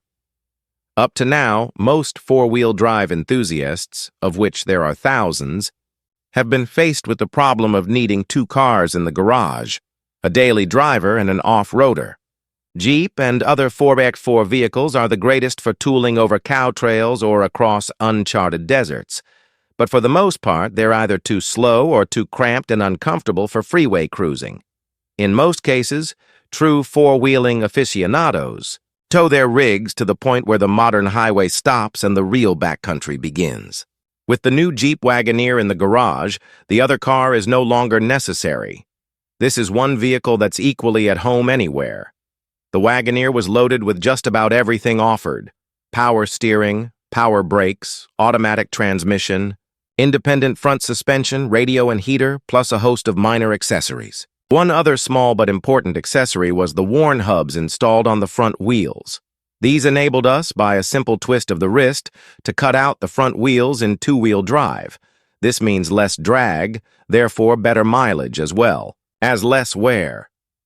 We were favorably impressed with the recently introduced Tornado 230 inline-six engine. This is the only single overhead cam engine, OHC, produced in America at this time, and if Kaiser Jeep is successful with it, other manufacturers might follow suit. This i6 features an aluminum head, 8.5-to-1 compression ratio, 2-barrel carburetor, and 3.8 liters of displacement. Horsepower is very conservatively rated at 140, SAE gross, at 4,000 RPM. The relatively long stroke-to-bore ratio brings the torque peak in at a rather low RPM, 210 lb-ft at 1,700 RPM, which means that this engine will really buckle down and pull when the going is rough and slow.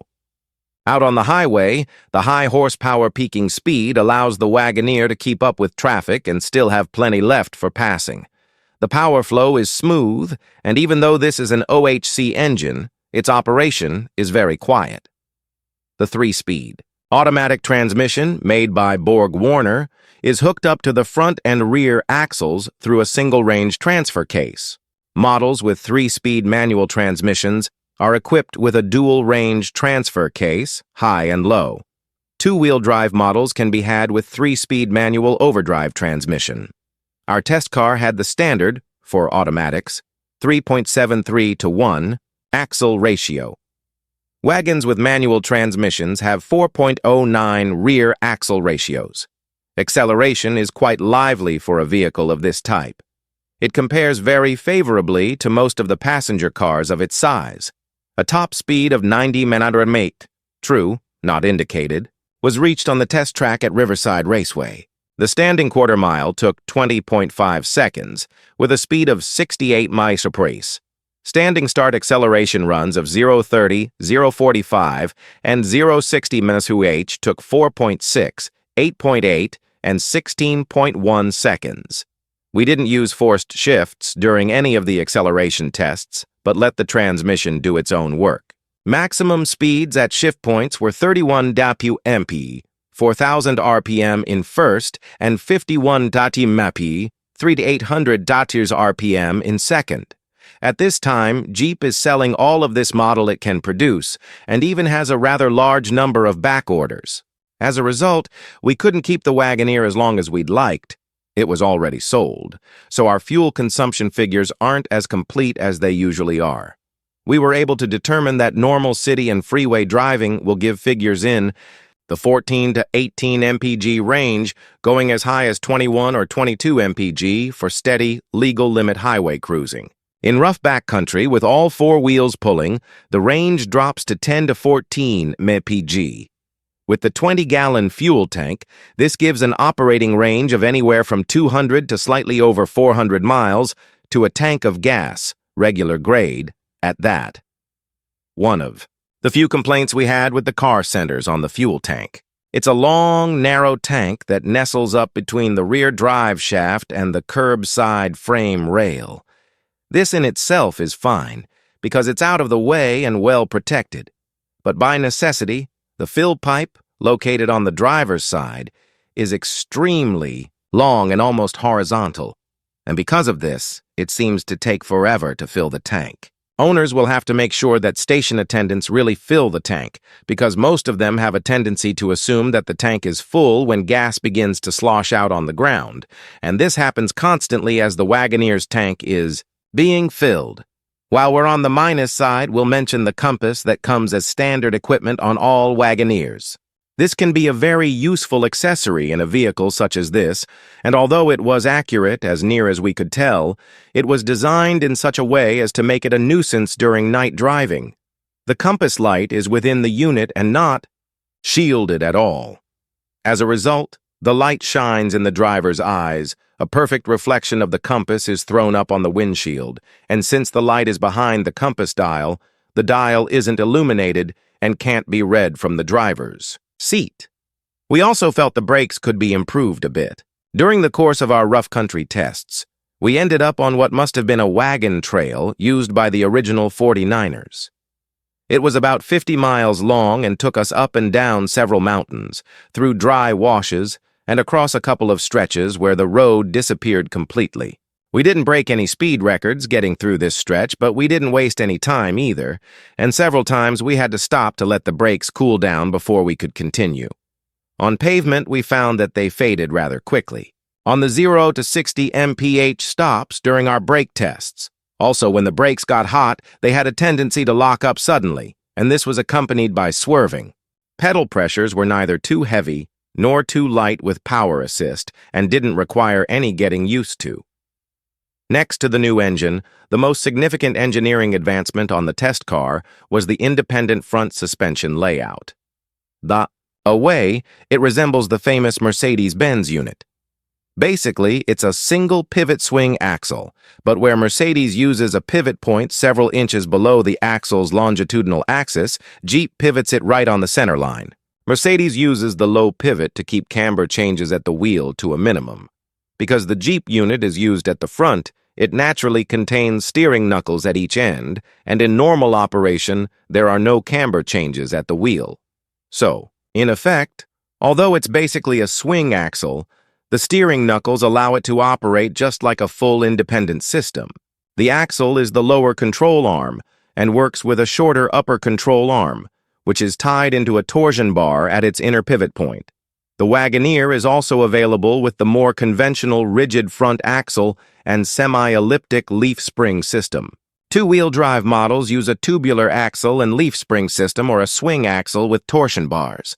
We would definitely recommend the independent layout and feel that its added advantages are worth every penny of the extra cost, approximately $160. The rear suspension is conventional, with rigid axle and semi-elliptic springs. The springs are 4-leaf with an additional top half-leaf to prevent spring windup. The Boulevard ride is surprisingly smooth and not at all choppy. In two-wheel drive, the handling characteristics are quite a bit different from those of four-wheel drive. The car seems to heel over suddenly in corners and doesn't feel completely stable. This is, no doubt, caused by the amount of negative caster present in the front wheels, a necessity since directional stability increases with negative caster in front-wheel drive vehicles, just the opposite of rear-wheel drive vehicles. With the front wheels engaged in four-wheel drive, the Wagoneer corners very well, and directional stability is excellent. In the rough stuff, the independent front suspension really comes into its own. Traction is greatly improved, and it's almost impossible to get the vehicle in a position where one of the front wheels is off the ground. With limited slip differentials front and rear, the Wagoneer would be able to keep pulling even with one or more wheels off the ground. But try as we did, we couldn't get it into this position. With a straight front axle, it's a fairly common occurrence in rough country. We maneuvered through quite a few exceptionally rough stretches that would have jarred our teeth loose if it hadn't been for the front suspension. To check out the pulling, power. We took the Wagoneer where the soil was loose and sandy and went as far as we could in two-wheel drive. When it bogged down, we engaged the front wheels and the Wagoneer kept right on going. The only time we ever lost traction completely was on a real steep grade, no road, where the ground was covered with loose shale. The fact that we could go just about anywhere wasn't so surprising, because this is what you should be able to expect with 4WD.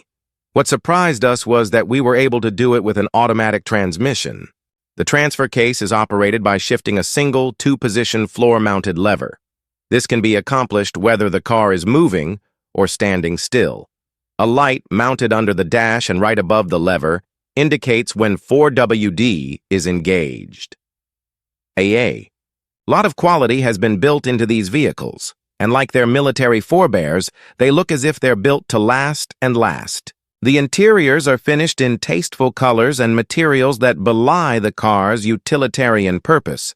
6 good-sized passengers can be carried in complete comfort with plenty of hip, head, and leg room available for everyone.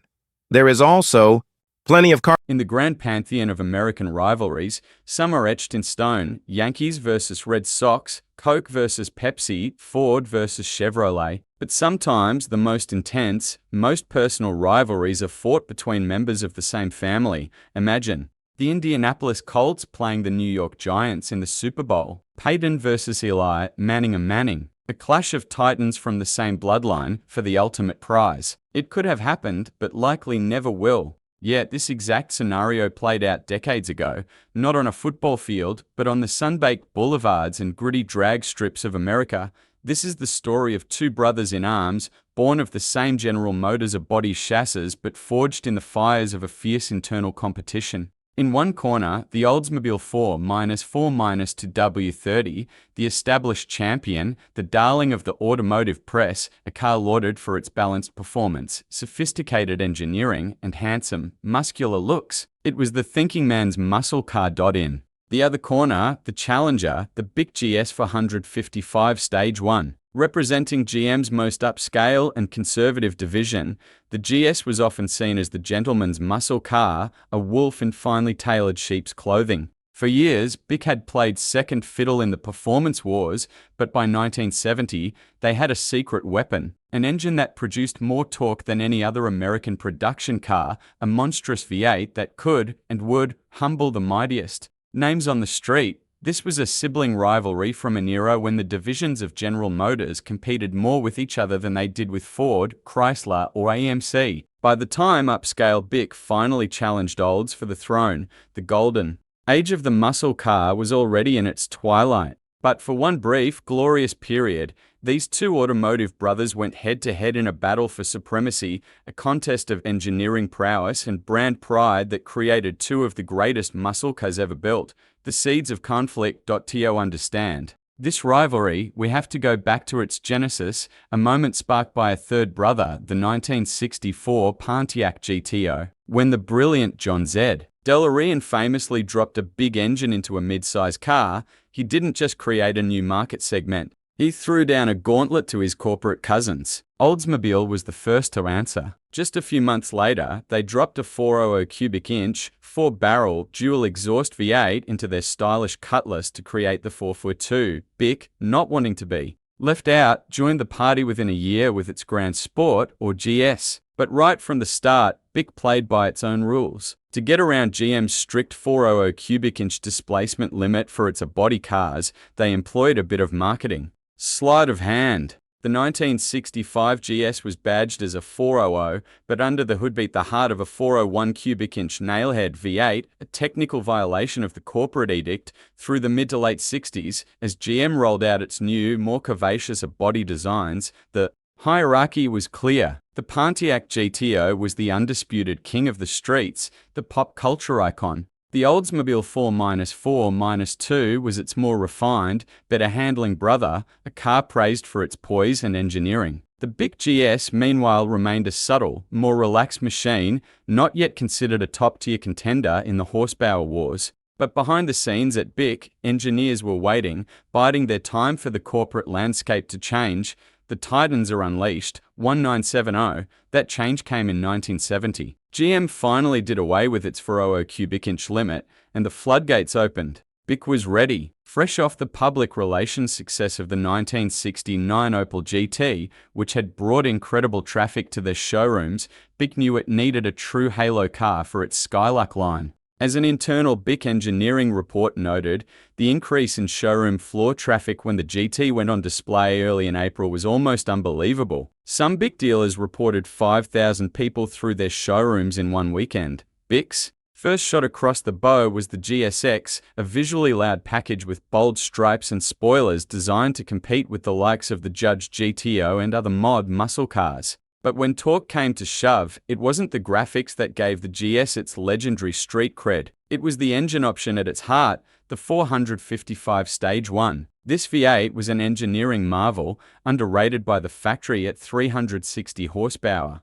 But producing an earth-shattering 510 pound-feet of torque, the highest torque rating of any American production engine at the time, a record that would stand for decades. As Mike Bivens, owner of a pristine 71 Olds 4-4- to W30, concedes, the Bic was a giant killer. It's the car that beat the Hemi-powered. Suddenly, the quiet brother had the biggest voice at the table. Oldsmobile, meanwhile, refined its own potent 455 engine with the W30 package, featuring a high-lift camshaft, aluminum intake manifold, and forced-air induction through its distinctive twin-scooped hood. The battle lines were drawn, the showdown, and the last gasp. The rivalry between the Olds and the Bic would be tragically short-lived. A storm was gathering on the horizon. Car insurance rates for high-performance vehicles were becoming astronomical. More ominously, the U.S. Environmental Protection Agency, established in December 1970, was enacting immediate restrictions on leaded premium fuel. Stricter regulations were coming.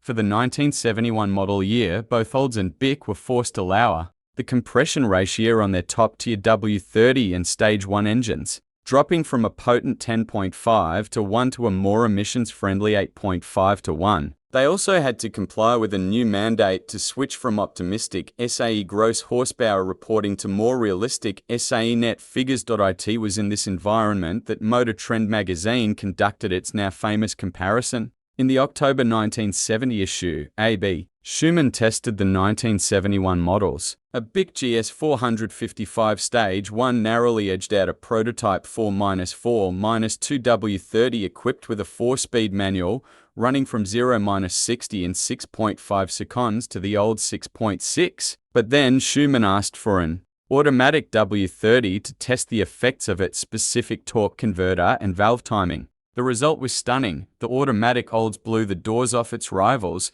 clocking a 6.1 second 0-60 run. A year later, for a June 1972 comparison entitled Sayonara Supercar, the tables turned again. By this time, the Hemi-powered was already gone. Schumann wrote, "The amazing thing, considering all that's happened just in the area of emissions controls, is that a car that runs like the GS Stage 1 could still exist. In this final showdown, the 1972 Bic GS Stage 1 proved its mettle. It was faster than the manual GTO and, crucially, faster than the 1972 W30 automatic, beating its sibling rival by a significant 0.8 seconds in the 0-60 sprint and by 0.4 seconds and 5 miles per hour in the quarter mile. This final victory for Bic was made possible only by a fluke of history. A 1971 United Auto Workers strike had delayed the introduction of GM's new, heavier, and less potent colonnade of bodies by one model year,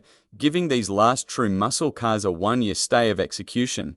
Driving these cars today is like stepping back in time. The Oldsmobile, with its organic fuselage surfacing and large split grille, feels substantial. Those gigantic golden scoops on the W30 hood make the car feel massive from behind the wheel. The Bic, by contrast, is more sublime. Its side surfacing is more creased, creating an abstract Coke bottle shape, and its twin ram air intakes are subtle, almost elegant. Inside, both cars have their quirks. The steering has more play than a kindergarten gym, and the tachometers are difficult to read. But fire them up, and all is forgiven. The W30 starts with a sharp bark, while the Stage 1 needs a bit of throttle. Both engines deliver their power in a massive, mid-range surge with a NASCAR growl that would do any modern car proud. The Bic feels slightly quicker, with less squat and tighter body control, a testament to its refined suspension, but this vitality was a fleeting ghost. Just a year after that final Motor Trend test, the Organization of Petroleum Exporting Countries staged their first oil embargo. Gas prices soared, and the idea of feeding a V8 that returned single-digit miles per gallon became untenable. The muscle car was effectively dead. The 4-4-2 became just an option package again in 1972, and Dr. Oldsmobile's high compression magic was gone. Today, these are Body Brothers stand as monuments to a bygone era. They were the last of the truly great GM muscle cars, the final products of a time when divisional engineers had the freedom to chase performance above all else. The Oldsmobile 442 W30 remains the epitome of a balanced, well-engineered supercar, and the Bic GS 455 Stage 1, the torque-laden beast from the Doctor's Car division, earned its place in the history books as one of the most fearsome street machines ever built. In the end, the debate over which was truly better is academic. They were sibling rivals, yes, but they were also brothers in arms, standing together as the last, glorious. For decades, the name Jeep had been synonymous with rugged, no-nonsense utility. Willys and later Kaiser Jeep had meticulously crafted vehicles built strictly for function, for conquering terrain where paved roads dared not venture. Their offerings were the stalwarts of farmers, adventurers, and military personnel, vehicles of almost stark functionality, designed to get the job done, no matter how arduous. However, with the introduction of the 1963 Jeep Wagoneer, Willys fundamentally altered this long-standing perception, adding an entirely new dimension to their venerable lineup. This vehicle was more than just an evolution. It was a revolution, a paradigm shift in the world of four-wheel drive. Bridging two worlds, the birth of the multi-purpose vehicle. Up until the Wagoneer's debut, the legions of four-wheel drive enthusiasts, a dedicated and growing cohort, faced a persistent dilemma. Their passion for off-road exploration necessitated a garage with two distinct occupants, a conventional daily driver for the mundane commute, and a specialized off-roader for weekend adventures. While traditional Jeeps and other 4x4s were peerless for traversing cow trails or navigating uncharted deserts, their inherent design often rendered them slow, cramped, and uncomfortable for extended freeway cruising. It was a common sight to witness true four-wheeling aficionados towing their trail rigs to the very point where the modern highway yielded to the beckoning backcountry. The 1963 Jeep Wagoneer promised to eliminate this necessity, offering a singular vehicle equally at home, navigating congested city streets, cruising effortlessly on the freeway, or tackling the most formidable off-road challenges. It was, in essence, the genesis of what we now recognize as the sport utility vehicle, SUV. Luxuries unveiled. A departure from utilitarian roots. The Wagoneer, in its most comprehensively equipped form, was a revelation of comfort and convenience. For a 4x4, our test vehicle was a testament to this new philosophy, loaded with an impressive array of features that were groundbreaking for its class. Power steering transformed the previously laborious task of maneuvering a heavy 4x4 into a fingertip affair. Power brakes offered superior stopping power and reduced driver fatigue. The presence of an automatic transmission further underscored its daily driver aspirations, providing a smooth, effortless driving experience previously unheard of in a rugged utility vehicle. Beyond these major advancements, the Wagoneer also sported an independent front suspension, a radio for entertainment, a heater for comfort in adverse weather, and a host of other minor accessories that elevated the overall experience. One small, but highly significant accessory that speaks volumes about its thoughtful design were the worn hubs installed on the front wheels. These simple devices, activated by a simple twist of the wrist, allowed the driver to cut out the front wheels when operating in two-wheel drive. This ingenious feature significantly reduced drivetrain drag, translating directly into better fuel economy and reduced wear and tear on the front axle components. Practical considerations that truly set the Wagoneer apart as a versatile, everyday vehicle. The Tornado 230, an engineering marvel under the hood. Under the Wagoneer's hood lay another testament to Kaiser Jeep's forward-thinking engineering, the recently introduced Tornado 230 inline-six engine. This power plant was not just an upgrade, it was a statement.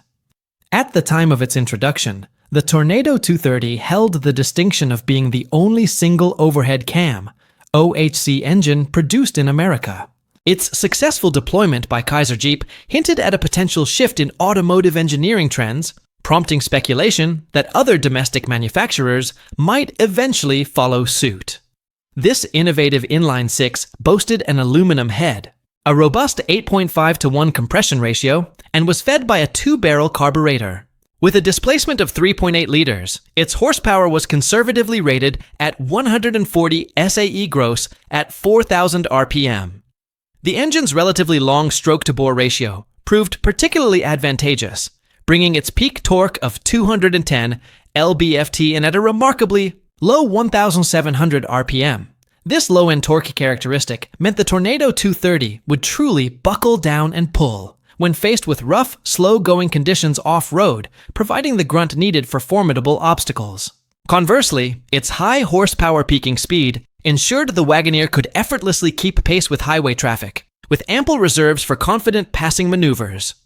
The power delivery was notably smooth, and despite its OHC design, this engine operated with impressive quietness, further enhancing the Wagoneer's newfound refinement.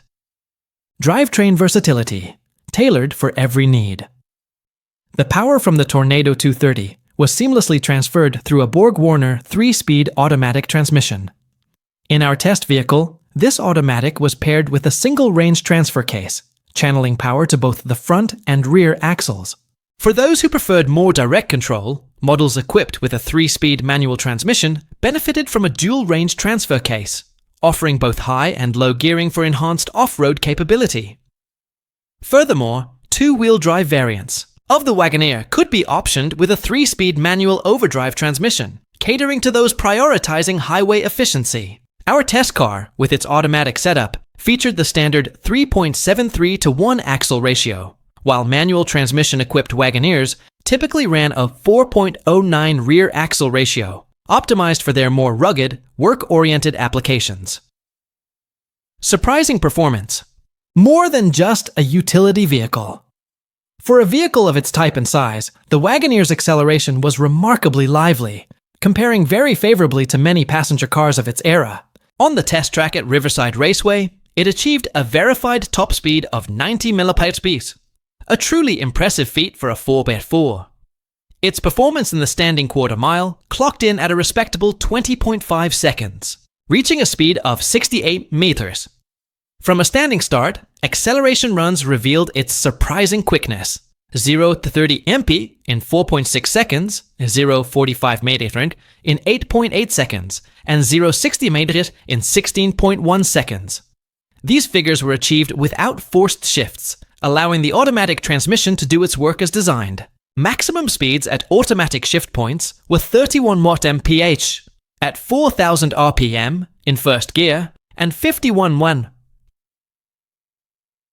at 3,800 RPM in second, showcasing the engine's broad power band and the transmission's effective gearing. Fuel economy and the quirky tank, the Wagoneers. Immediate popularity meant that Kaiser Jeep was selling every unit it could produce, with a substantial backlog of orders. This demand unfortunately limited our test time, preventing us from conducting our usual comprehensive fuel consumption tests. Nevertheless, our observations yielded promising results. Normal city and freeway driving consistently delivered figures in the 14 to 18 mpg range. For steady, legal limit highway cruising, the Wagoneer could even achieve an impressive 21 or 22 mph. As expected, in rough backcountry with all four wheels engaged and pulling, the efficiency dropped to a still respectable 10 to 14 mph. Equipped with a generous 20-gallon fuel tank, this translated to an operating range of anywhere from 200 miles in extreme conditions to well over 400 miles on the open highway, all on readily available regular-grade gasoline. However, our few complaints, with the Wagoneer largely centered around its fuel tank. While strategically placed, a long, narrow tank nestled between the rear drive shaft and the curbside frame rail, ensuring it was out of the way and well protected, its design created an inconvenient refueling process. The fill pipe, located on the driver's side, was by necessity extremely long and almost horizontal. This unusual configuration meant that filling the tank seemed to take forever. Owners would need to be vigilant, as many station attendants would mistakenly assume the tank was full when gas began to slosh out, a frequent occurrence due to the fill pipe's angle, leading to underfilling. Minor annoyances, the compass, and braking performance. Another minor minus was the compass, a seemingly useful standard accessory for a vehicle designed for adventure. While generally accurate, its internal lighting presented a significant nuisance during night driving. The unshielded compass light would shine directly into the driver's eyes, simultaneously casting a perfect reflection of the compass onto the windshield. Compounding the issue, the light source was positioned behind the compass dial itself, leaving the dial unilluminated and therefore unreadable from the driver's seat. We also felt that the brakes, while adequate for daily use, could benefit from improvement under demanding conditions. During our extensive rough country tests, we traversed a challenging 50-mile stretch that resembled an ancient wagon trail, winding up and down mountains, through dry washes, and across sections where the road seemingly vanished. While we maintained a steady pace, the brakes frequently required cool-down periods before we could continue. On pavement, our brake tests revealed a tendency for them to fade rather quickly during 0 to 60 mph panic stops. Furthermore, when the brakes became hot, they exhibited a disconcerting tendency to lock up suddenly, often accompanied by a swerving motion. On the positive side, pedal pressures were well calibrated with the power assist, being neither too heavy nor too light, requiring no acclimatization for comfortable operation. Engineering innovation, the independent front suspension. Next to the groundbreaking Tornado 230 engine, the most significant engineering advancement on our test Wagoneer was its independent front suspension, IFS layout. This design bore a conceptual resemblance to the famous Mercedes-Benz unit of the era. Essentially, it employed a single pivot swing axle, but with a crucial difference. Where Mercedes typically utilized a pivot point several inches below the axle's longitudinal axis to minimize camber changes at the wheel, Jeep's design pivoted right on the center line. Because the Jeep unit was employed at the front, it naturally incorporated steering knuckles at each end. In normal operation, this design remarkably resulted in no camber changes at the wheel. Thus, while fundamentally a swing axle, the integration of steering knuckles allowed it to effectively operate like a full independent system. The axle itself served as the lower control arm, working in conjunction with a shorter upper control arm, which was cleverly tied into a torsion bar at its inner pivot point. For those preferring a more traditional setup, the Wagoneer was also available with a conventional rigid front axle paired with a semi-elliptic leaf spring system. Two-wheel drive models offered either a tubular axle with leaf springs or a swing axle with torsion bars. However, our testing emphatically led us to definitely recommend the independent layout, asserting that its myriad advantages, particularly in ride comfort and off-road capability, were worth every penny of the extra cost, approximately $160, a significant sum for the time. The rear suspension, by contrast, remained conventional, utilizing a rigid axle with semi-elliptic leaf springs. These springs featured a robust four-leaf design, augmented by an additional top half-leaf engineered to prevent spring wind-up under. Acceleration and braking. Handling dynamics, two-wheel versus four-wheel drive. On paved roads, the Wagoneer delivered a surprisingly smooth boulevard ride, devoid of the typical choppiness associated with utility vehicles. Its handling characteristics, however, exhibited a notable difference between two-wheel and four-wheel drive modes. In two-wheel drive, the vehicle tended to heel over suddenly in corners and felt less than completely stable. This behavior was, without doubt, attributable to the amount of negative caster present in the front wheels. A necessary compromise since directional stability in front-wheel drive vehicles, even when selectively engaged like this, increases, with negative caster, the opposite of rear-wheel drive vehicles. Yet, once the front wheels were engaged in four-wheel drive, the Wagoneer transformed. Cornering ability improved dramatically, and directional stability became excellent, providing a reassuring sense of control. Off-road prowess, where IFS truly shines. It was in the rough stuff where the independent front suspension truly came into its own. Traction was greatly improved, and it became almost impossible to maneuver the vehicle into a position where one of the front wheels lifted off the ground.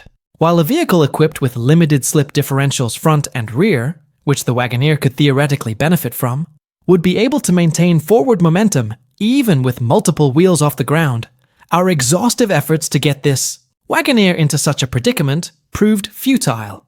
This stands in stark contrast to vehicles with a straight front axle, where wheel lift in rough country is a fairly common occurrence. We navigated through numerous exceptionally rough stretches that, with a conventional solid axle, would have undoubtedly jarred our teeth loose. The IFS absorbed the punishment, offering a remarkably smooth and controlled ride even over formidable obstacles. To assess its sheer pulling power, we deliberately drove the Wagoneer into loose, sandy terrain, pushing its limits in two-wheel drive until it inevitably bogged down. Upon engaging the front wheels, the Wagoneer immediately found purchase and continued its relentless forward momentum. The only instance where we completely lost traction was on an extremely steep, unpaved grade covered with loose shale, a challenge that would humble most vehicles. The fact that the Wagoneer could venture almost anywhere was not entirely surprising. After all, that's the fundamental expectation of a 4WD vehicle. What truly surprised us was its ability to perform these feats with an automatic transmission, traditionally seen as less robust for serious off-roading. The transfer case operation was remarkably intuitive, managed by a single two-position, floor-mounted lever that could be shifted whether the car was moving or stationary. A small light, conveniently mounted under the dash just above the lever, provided clear indication when 4WD was engaged. Built to last, comfort, capacity, and enduring quality. A profound sense of quality was evident throughout these vehicles. Like their military forebears, they appeared to be built to endure, designed for longevity that would span decades. The interiors, a stark contrast to their utilitarian purpose, were finished in tastefully chosen colors and materials, belying the truck's rugged capabilities. 6 good-sized passengers could be accommodated in complete comfort, with ample hip, head, and legroom available for everyone.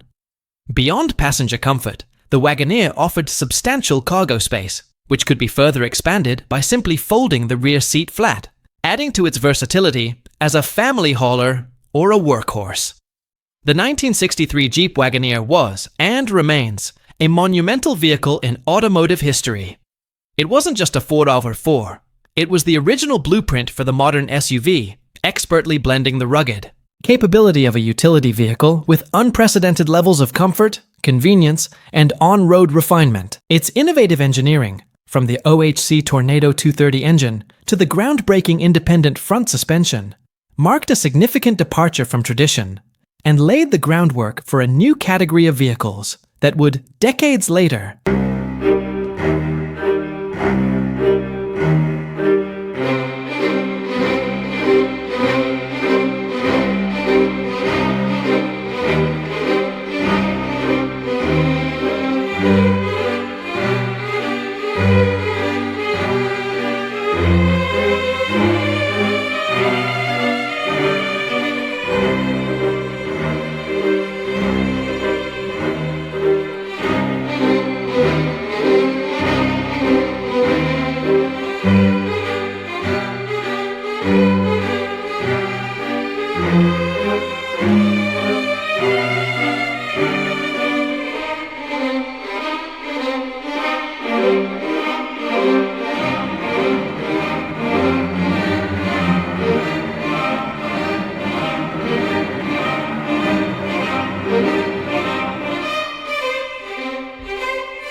Looking for a dependable SUV without breaking the bank? In this video, we're counting down the most reliable used SUVs to buy in 2025. Vehicles that deliver top-tier dependability, everyday versatility, and serious value. Whether you need a spacious family hauler, an adventure-ready ride, or just peace of mind on your daily commute, these used SUVs have earned high marks in J.D. Power's predicted reliability scores. We're talking about models that stay out of the shop and on the road, saving you time, money, and headaches. Stick around as we reveal which used SUVs are truly built to last. 2017 Toyota 4Runner. If you plan to venture off the beaten path, the 2017 Toyota 4Runner is worth considering. Not only is it available with four-wheel drive, but it's also tough enough to trek through rocky terrain and muddy trails. Unfortunately, it has a firm ride on pavement, and its list of advanced safety features is very limited. A rear-view camera is standard, but there are few other standard safety features. Popular safety features like adaptive cruise control and forward collision warning are not available, even as options. If you purchase a 4Runner that's part of the brand's Certified Pre-Owned (CPO) program, Toyota provides a 1-year, 12,000-mile limited warranty.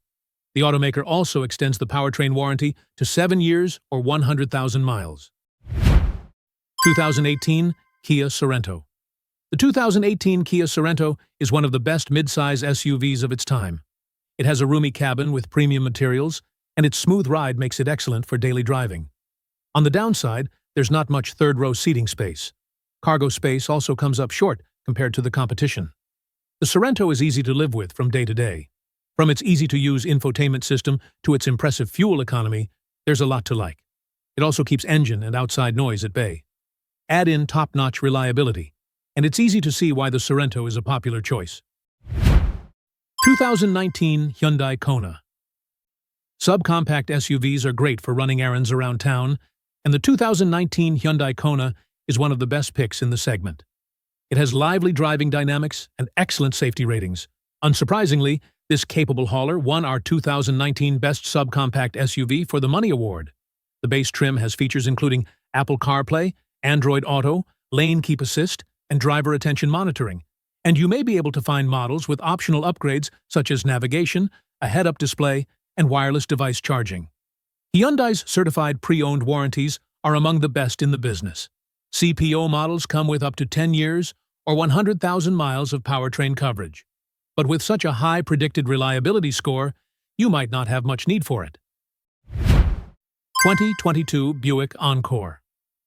Though it's not the best choice if you have a need for speed, the 2022 Buick Encore has one of the calmest rides and most stylish cabins.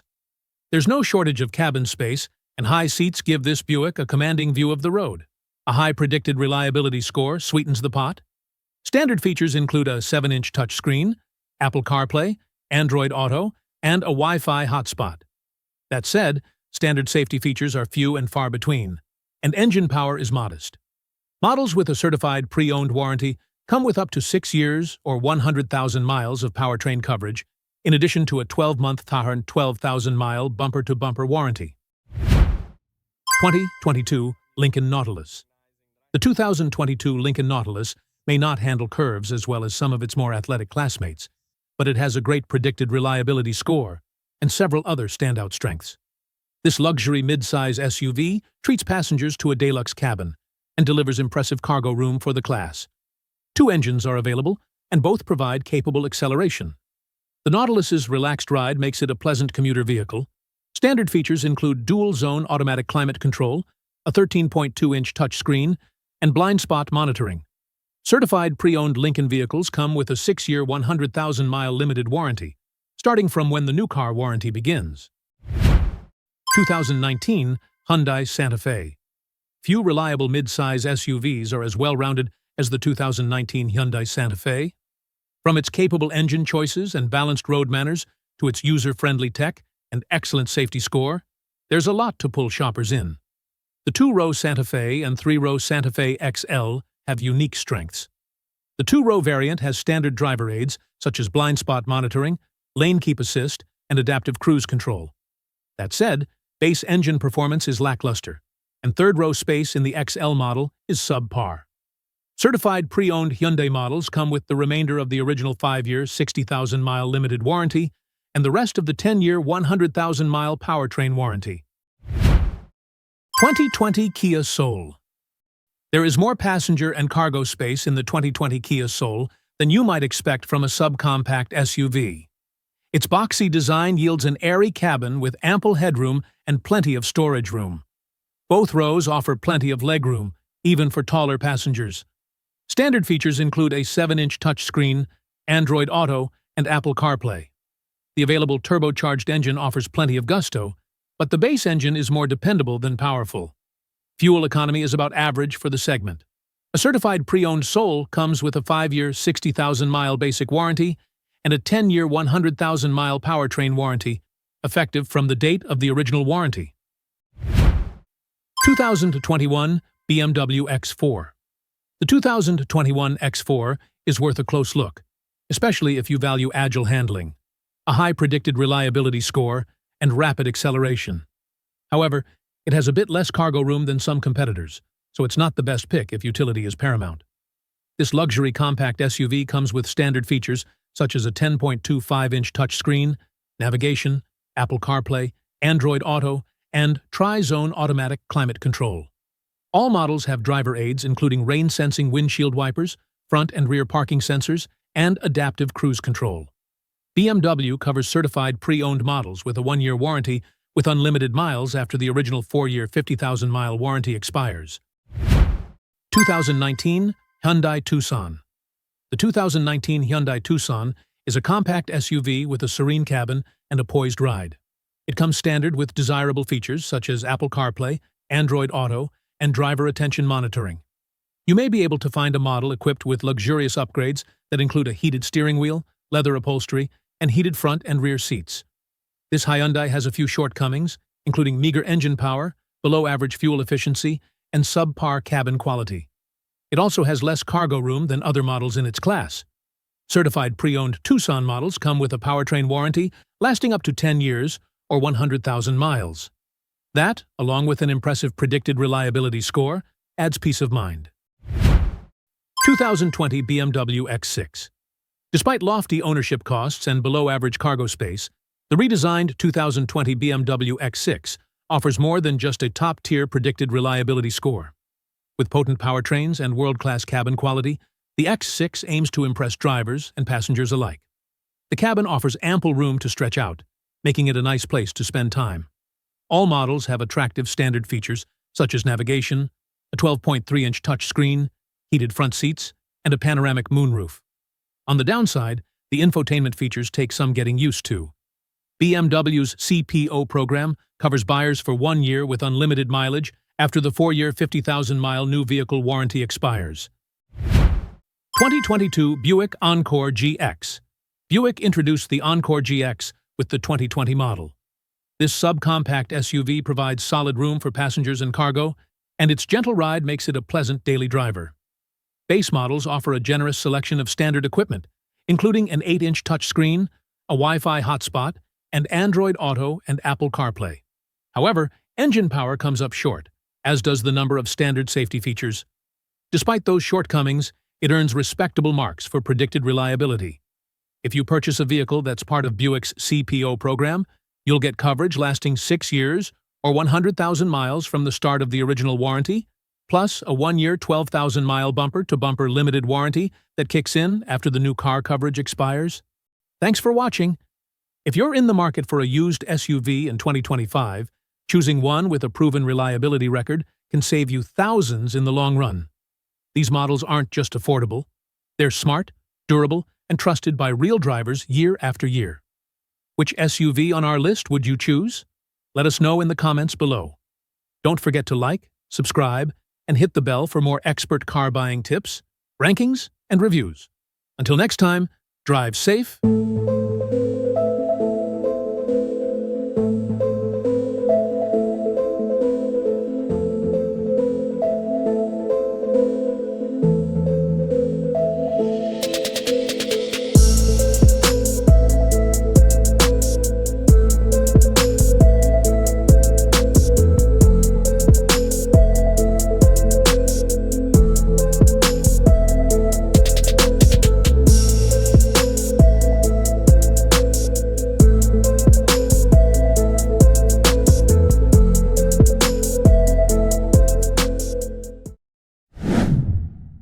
before the Corvette became the fire-breathing mid-engine ZR1 monster we know today. Before it became America's undisputed sports car legend, it had to prove it even deserved to exist. And that journey, it started here, with one car. This is EX87, the 1955 Chevrolet Corvette testbed that didn't just try a V8 for size, it helped save the entire Corvette line from extinction. It's a rolling experiment, a mechanical gamble, and a historical icon now heading to auction. A sports car in crisis. In 1953, Chevrolet launched the Corvette with high hopes and dreamy curves. It was America's answer to the sleek roadsters coming out of Europe, low, sculpted, and futuristic. But there was one big problem. Under the hood, a mild-mannered 150-horsepower Blue Flame inline-six. Paired with a two-speed Power Glide automatic transmission, it sounded like a sports car but didn't move like one. Performance-wise, it was all show and very little go. By 1954, Corvette sales had plummeted. The car was beautiful, but the automotive world wanted more than just a looker. Rumors swirled inside GM. Should they cancel the Corvette? Write it off as a nice idea? That didn't pan out? The Corvette was teetering on the edge of oblivion. EX87, the experimental savior. Then came Maury Rose, a seasoned engineer and a three-time winner of the Indy 500. He wasn't just a racer, he was the man behind Chevy's revolutionary small-block V8 engine. Rose knew the Corvette didn't need to be scrapped. It just needed power. So in 1954, GM took an unsold Corvette chassis and turned it into a secret weapon. They designated it EX87. This wasn't just an engine swap.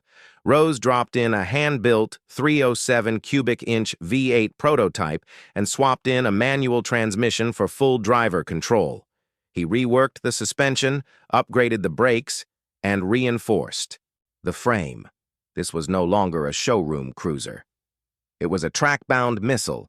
Then came Zora Arkus Duntov, the man history would call the father of the Corvette.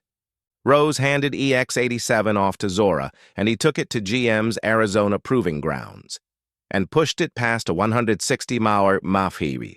Let's repeat that. 160 miles per hour in 1955.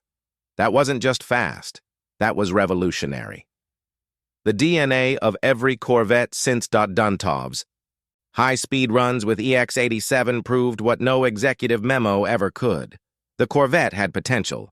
Big potential. It wasn't just a fashion statement, it could perform. It could win. GM took notice, and in 1956, the Corvette officially came standard with a small block V8. That single decision reshaped the destiny of the American sports car forever, from the aggressive C2 Stingray to the wide-bodied brutality of the C3, to today's C8, ZR1 with a twin-turbo V8 mounted midship. They all carry the DNA of EX87. Not just a showpiece, built for war. X87 isn't just a pretty survivor, it's a warrior. It's fiberglass. Body may be replacement 1955 spec, but the chassis, the spine, is the original test mule. This car still bears the marks of a life spent under stress. Mounting points for test gear, tow hooks, and reinforced components. The engine today? A 327 cubic inch V8 replacement, still a small block, still snarling with intent. Paired to a two-speed Power Glide, it reflects the constant evolution EX87 underwent throughout its test life. It's seen multiple setups, multiple powertrains, all in service of perfecting the Corvette formula. This wasn't just a development tool, it was the tool that brought the Corvette into the performance age. Duntov's legacy on four wheels. Zora Arkus Duntov was more than an engineer. He was a believer. He didn't just want the Corvette to compete, he wanted it to dominate. And AX87 was his test bed, his hammer, his blueprint for turning a good idea into a great car.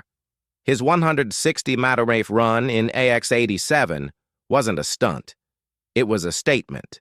To GM executives, "Give me the reins and I'll build you something legendary." That moment changed the internal narrative at GM. Duntov's vision became reality, and the Corvette was saved. Thanks to him, and thanks to this car. A survivor with a story. Today, EX87 isn't just a restored classic, it's a documented chapter of Corvette lore. It's lived multiple lives, changed hands, changed engines, and even changed skin. But the bones are still there. The same frame that thundered across the desert in 1955 is here, ready to roll again. Even more incredible? It's been in the same private collection for 57 years. That's longer than most people own their homes. It comes with period correct documentation, engineering memos, and vintage photos, offering a rare glimpse into the early Corvette development process. This is the kind of car you expect to find behind museum glass. But instead, it's crossing the auction block, giving someone the chance to own history. What's it worth? Historic Corvettes like this don't just show up often, and when they do, collectors take notice. Given the lineage, the documentation, the connection to Duntov and Rose, this isn't just another 55 Vetta. This is EX87. That makes it practically priceless. The current bid may hit six figures or more, but the real value lies in what it represents, the rebirth of American performance. Conclusion. A legend at auction. EX87 is more than fiberglass and horsepower. It's a milestone. A machine that changed the fate of one of the most iconic car lines in history. Without it, the Corvette might have been a 2-year footnote in GM's past. Instead, it became a 7-decade juggernaut, and EX87 was the spark that lit the fuse. Now, it could be yours. Will you let history pass you by, or will you? Before the Chevrolet Corvette evolved into the fire-breathing, mid-engine ZR1 monster we marvel at today. Before it ascended to its undisputed throne as America's quintessential sports car legend. It first had to fight for its very right to exist. It had to prove its worth, its potential, its destiny. And that arduous pivotal journey? It began here with one singular, unassuming car. This is EX87.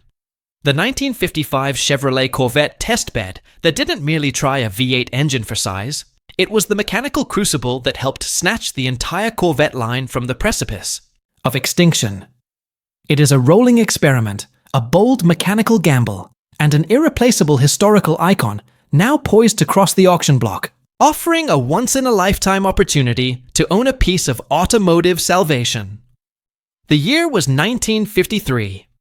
Chevrolet, brimming with optimism and a desire to capture the burgeoning American enthusiasm for European-style roadsters, unveiled the Corvette. Its fiberglass body boasted undeniably dreamy curves, a low-slung, sculpted profile, and a futuristic aesthetic that seemed to promise a new era of American motoring. The public was captivated by its looks, but there was one colossal problem, a fundamental flaw that threatened to unravel the entire dream. Underneath those sleek, seductive lines, the Corvette harbored a rather mild-mannered heart. A 150 horsepower, blue flame inline-6 engine. And to compound the performance deficit, this engine was exclusively paired with a leisurely 2-speed Powerglide automatic transmission. The result? It sounded like a sports car with its distinctive exhaust note, but it certainly didn't move like one. Performance-wise, it was all show and very, very little go. By 1954, the harsh reality of the market had set in. Corvette sales plummeted dramatically. While the car was undeniably beautiful, the American automotive consumer, increasingly sophisticated and performance-hungry, demanded more than just a pretty face. Whispers began to circulate within the hallowed halls of General Motors. Should they simply cancel the Corvette? Should they write it off as a noble idea that simply didn't pan out? A costly experiment destined for the scrap heap of automotive history? The Corvette was teetering precariously on the edge of oblivion, its future hanging by a thread. Then, a pivotal figure emerged from the depths of GM's engineering prowess. Maury Rose, A seasoned engineer with a keen understanding of automotive dynamics, Rose was also a legendary figure in American motorsport, a 3-time winner of the prestigious Indianapolis 500. But his true genius extended beyond the racetrack. He was the brilliant mind behind Chevrolet's revolutionary small-block V8 engine, a power plant that would go on to define American performance for decades. Rose possessed an unwavering conviction. The Corvette didn't need to be scrapped. It simply needed power. It needed a heart that matched its bold, sporting exterior. So, in 1954, with the Corvette program facing imminent cancellation, GM took an unsold Corvette chassis, a blank slate, and transformed it into a secret weapon, a clandestine project known only by its designation, X87. This wasn't merely a simple engine swap. Rose embarked on a comprehensive overhaul. He meticulously dropped in a hand-built 307 cubic inch V8 prototype, a raw, untamed version of what would become the iconic small block. Crucially, he replaced the lethargic power glide with a proper manual transmission, granting the driver full, uncompromised control over the burgeoning power. But his work didn't stop there.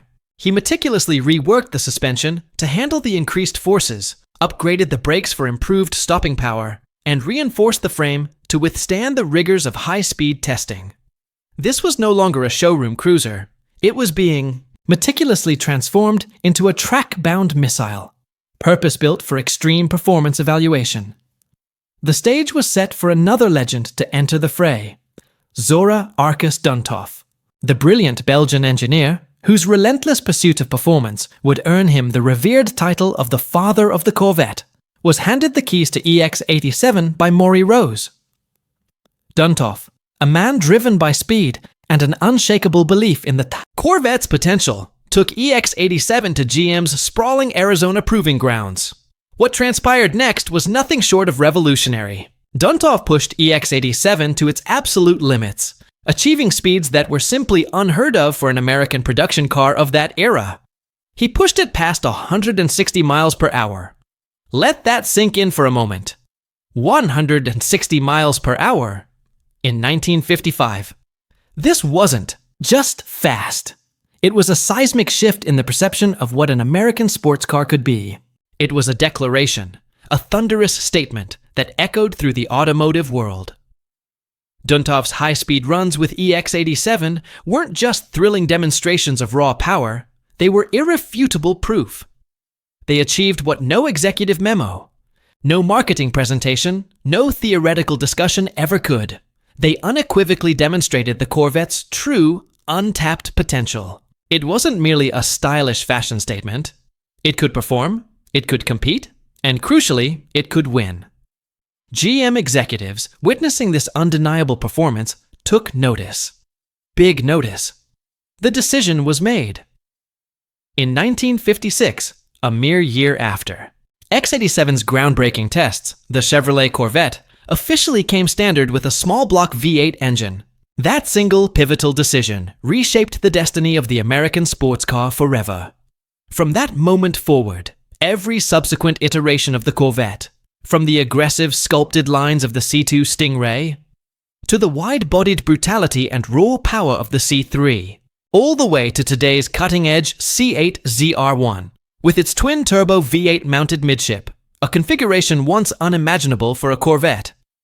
They all carry the indelible DNA of AX87. This experimental mule was the progenitor, the foundational blueprint, for a lineage of performance that continues to captivate and thrill. EX87 isn't just a beautifully restored showpiece, it's a battle-scarred warrior, a survivor of countless punishing tests and modifications. While its vibrant fiberglass body may be a replacement 1955 spec, meticulously restored to period correctness, the very chassis, the structural spine of the vehicle, is the original test mule. This car still proudly bears the tangible marks of a life spent under immense stress. Custom mounting points for experimental test gear, robust tow hooks for recovery during rigorous trials, and strategically reinforced components that speak to its demanding development role. The engine residing within it today is a 327 cubic inch V8 replacement, still a small block, still snarling with the same raw intent that defined its purpose.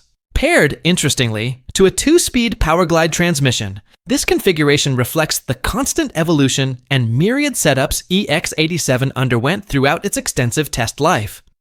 It saw multiple engine configurations, various powertrain pairings, all in the tireless service of perfecting the Corvette formula.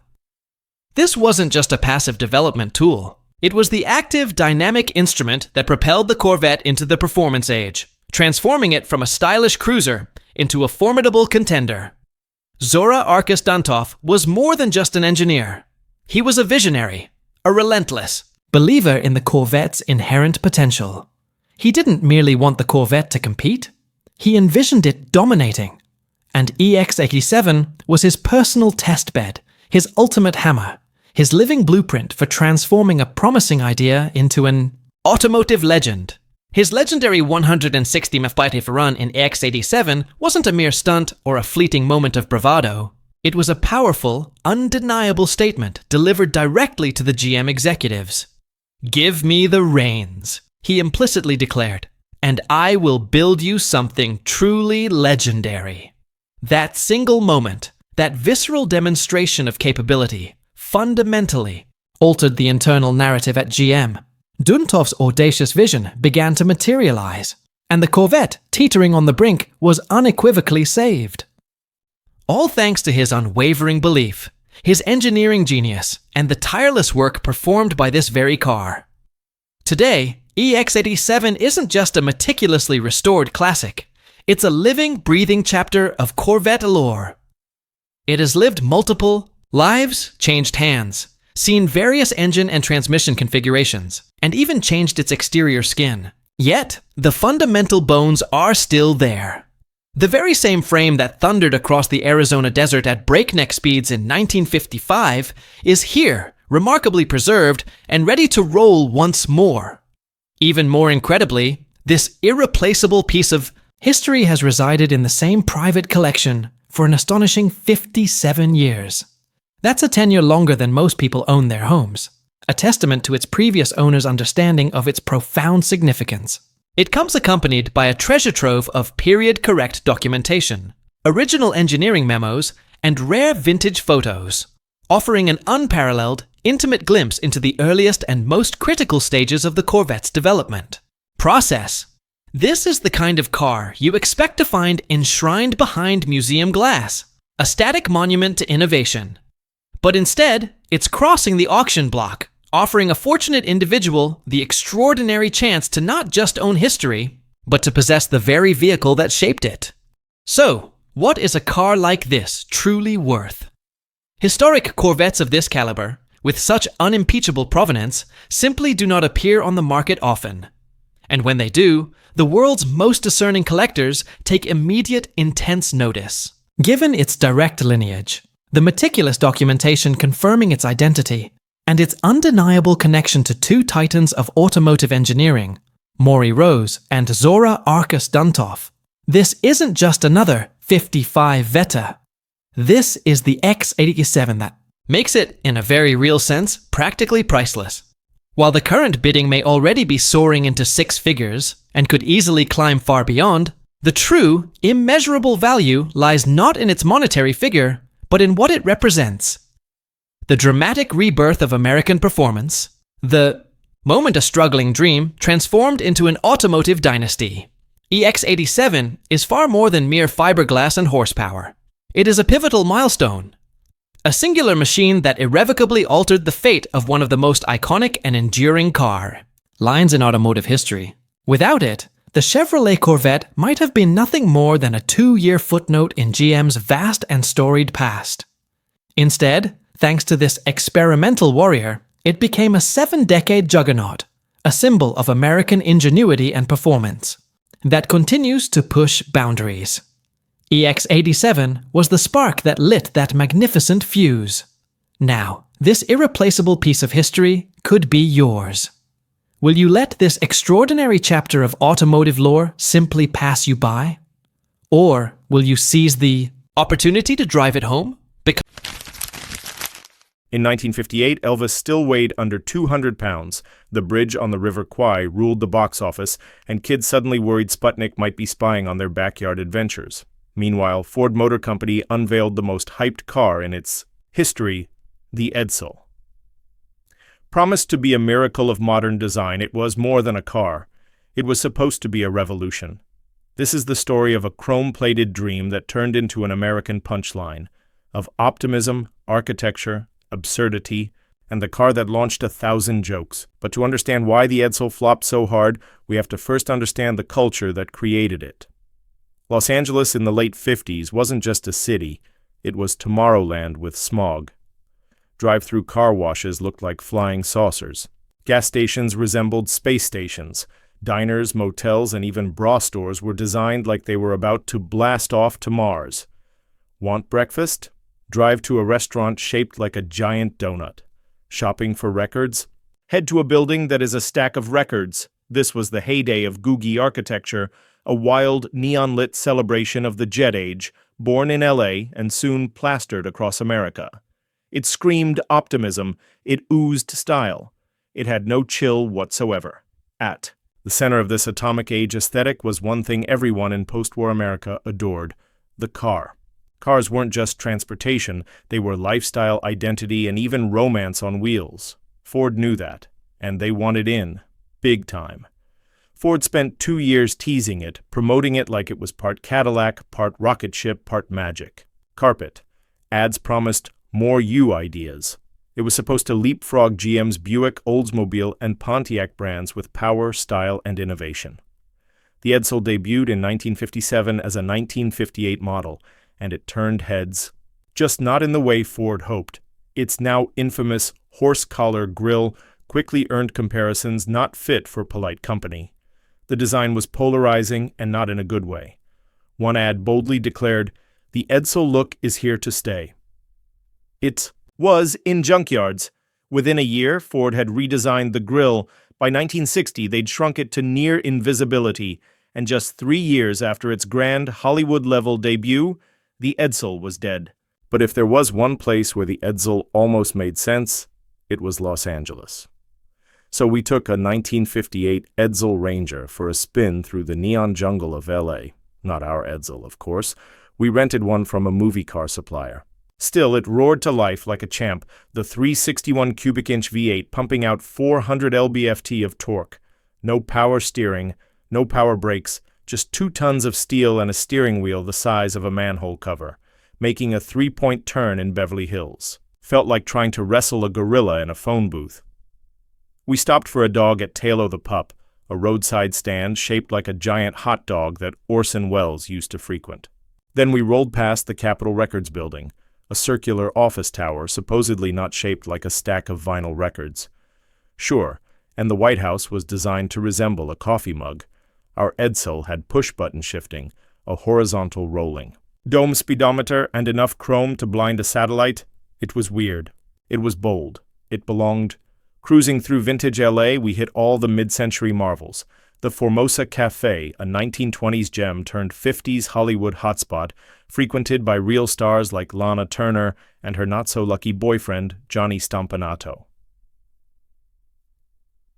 Barney's Beanery, a Route 66 roadhouse turned beatnik hangout where James Dean once nursed a beer and Janis Joplin ordered her last chili.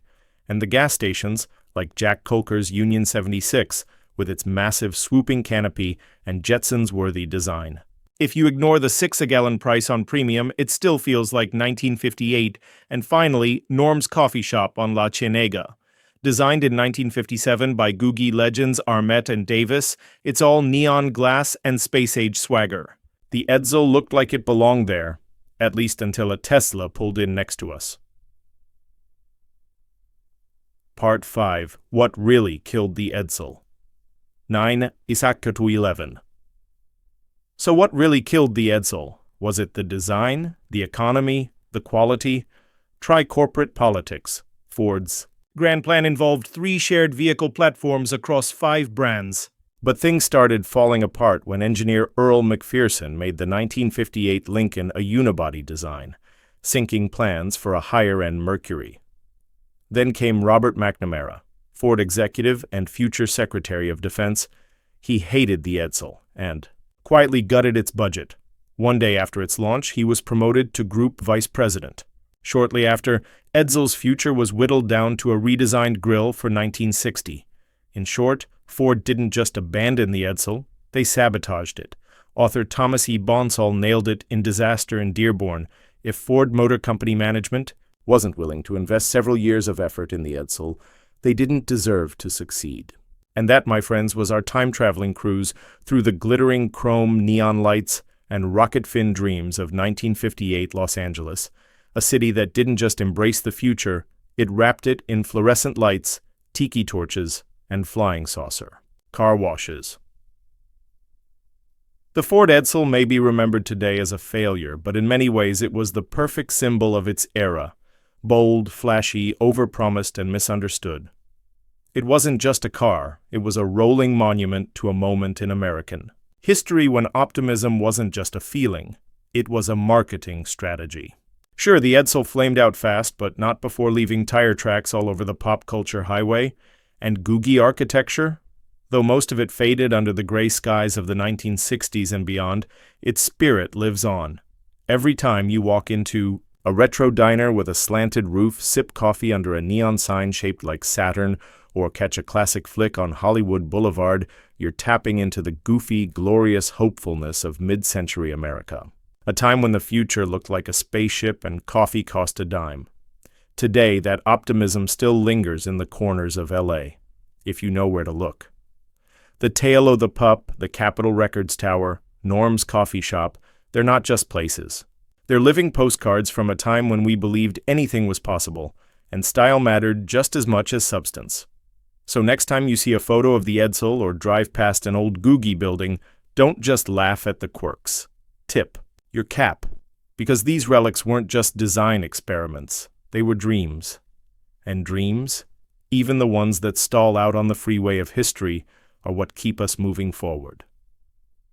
Thanks for riding shotgun on this nostalgic road trip. If you love this video and want more deep dives into automotive oddities, retro culture, or the stories behind the chrome, smash that like button, subscribe for more car culture content, and drop a comment sharing your favorite piece of 1950s design, car, building, or breakfast joint.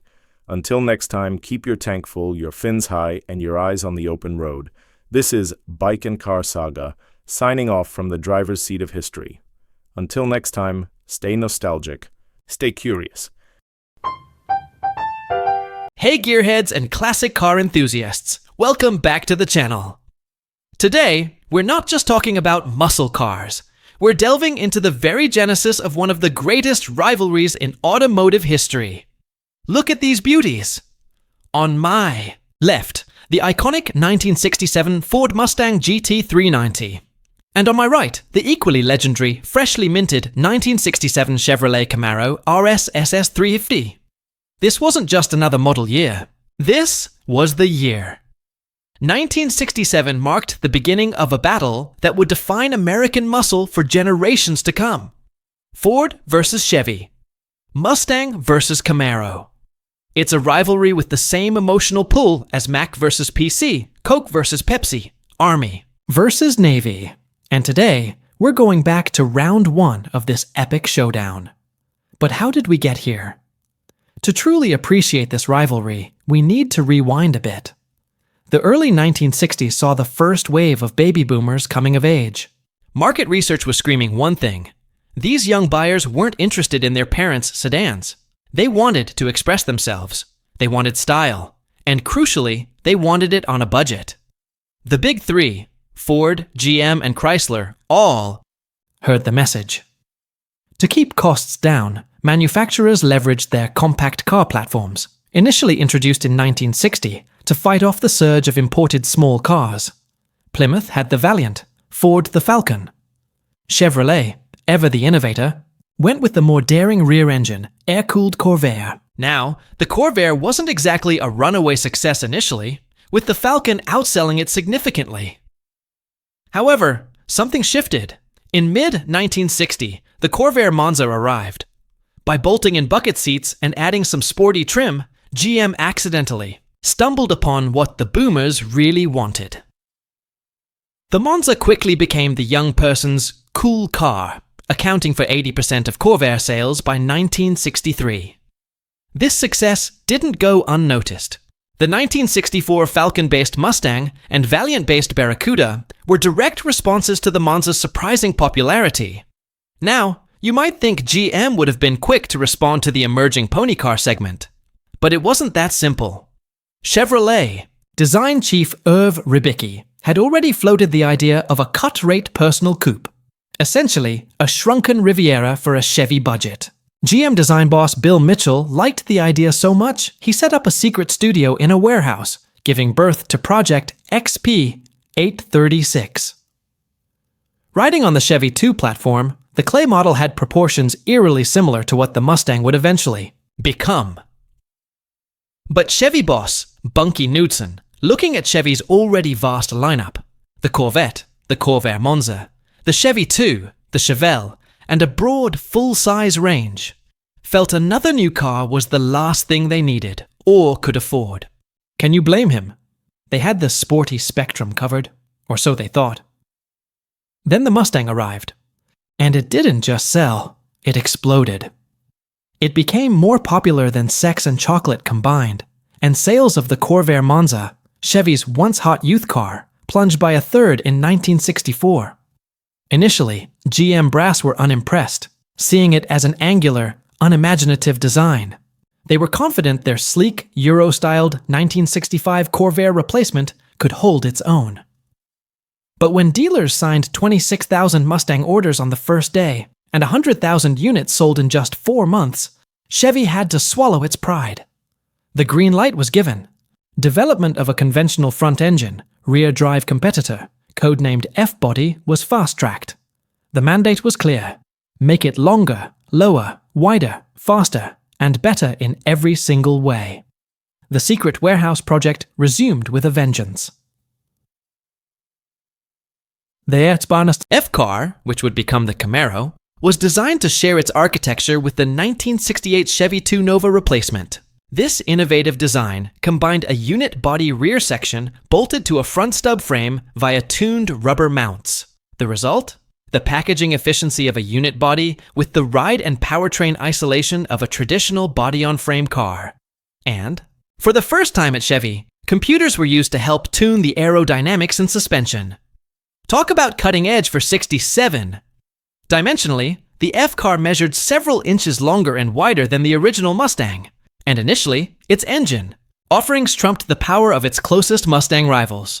Chevrolet offered 2 inline-6s and 3 small-block V8s with various carb and exhaust setups.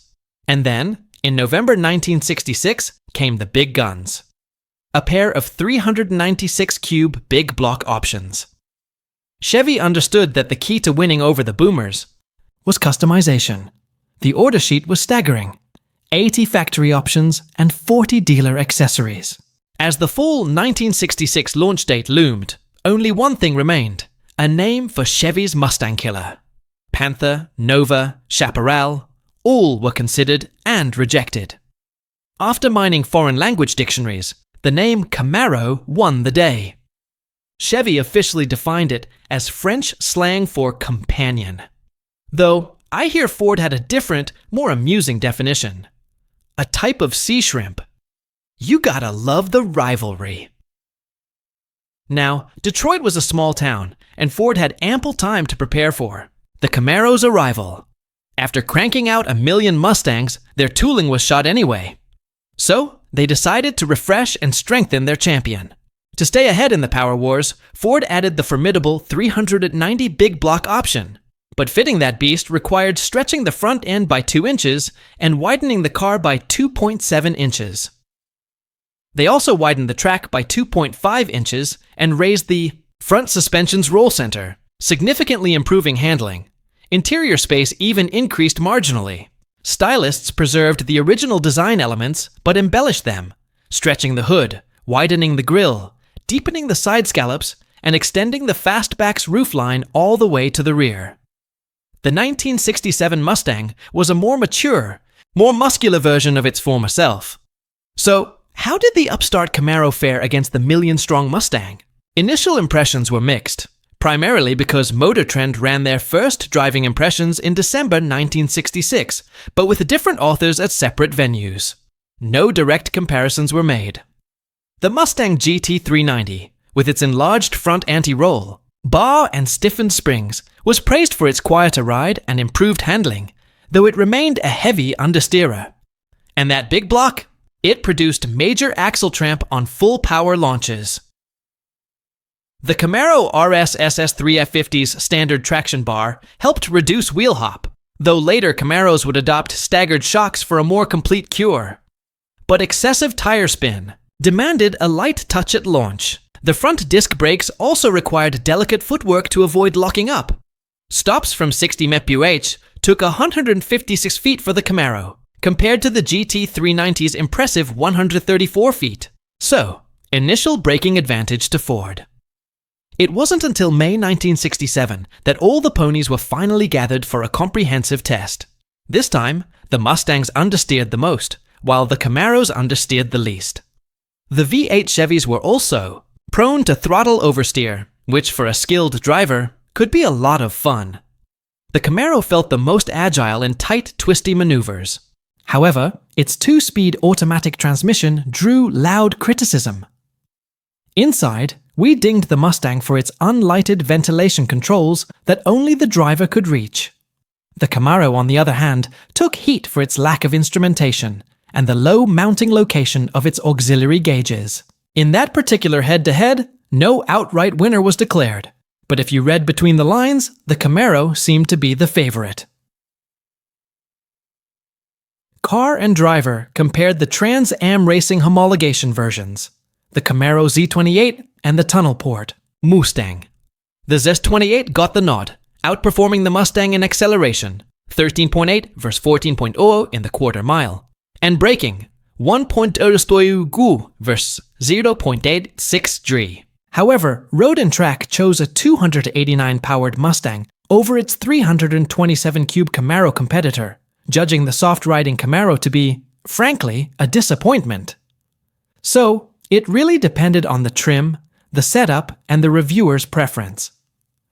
Now let's talk about these specific cars. Our photo cars were originally purchased by well-heeled boomers who wanted the best-dressed pony on the block. Each spent half again the base price on optional upgrades, and the result is 2 cars that look and feel truly special, inside and out. This Royal Plum Camaro, with its white vinyl top, boasts the 105 RS exterior decor package, adding those classy hidden headlamps and beautiful chrome flourishes that sparkle in the sun. Inside, it's extravagant. Air conditioning, power windows, a console with a gauge package, deluxe striped upholstery, and an odd fold-down rear seat back that surprisingly doesn't pass through to the trunk. And this stunning Clearwater Aqua. Mustang is similarly equipped with interior and exterior spiffs. Notice the turn signal indicators on the hood, the extra chrome, and those styled steel wheels. Inside, we have 2-tone aqua vinyl upholstery, a console with a roll-top stowage compartment, and a fold-down rear seat that does provide access to the trunk. A nice touch for versatility. From behind the wheel, these 2 cars feel more different than their spec sheets might suggest. The fastback Mustang, in this beautiful aqua, looks undeniably racier, and that view down its extra long hood really reinforces that impression. The big block 390 always feels like it's straining at the leash.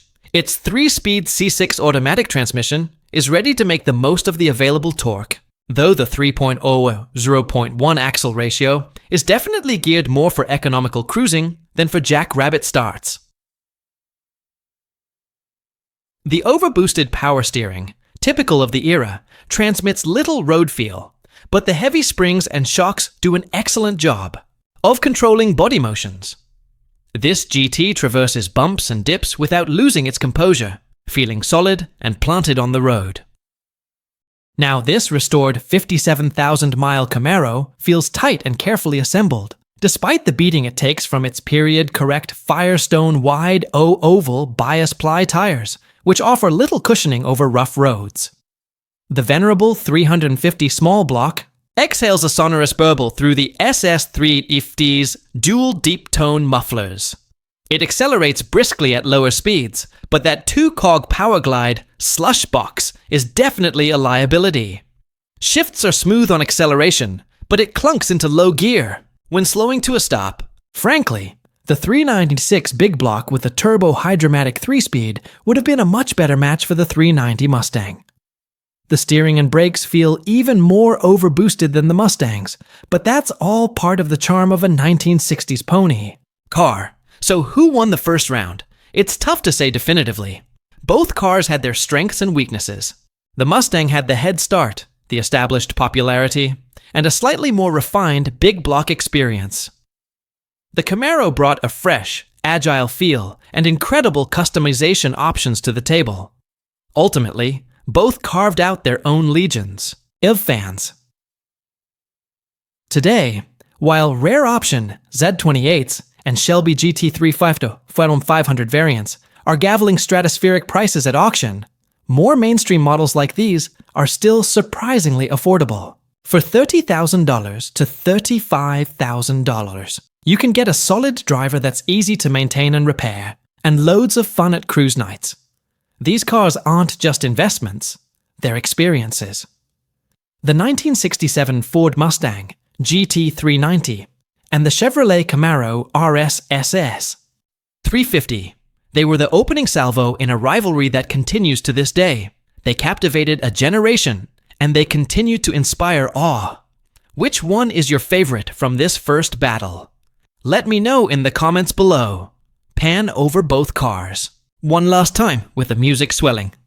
End screen with subscribe button, other videos. If you enjoyed this dive into muscle car history, hit that like button, subscribe for more classic car content, and ring the notification bell so you don't miss our next video. Thanks for watching, and we'll see you down the road.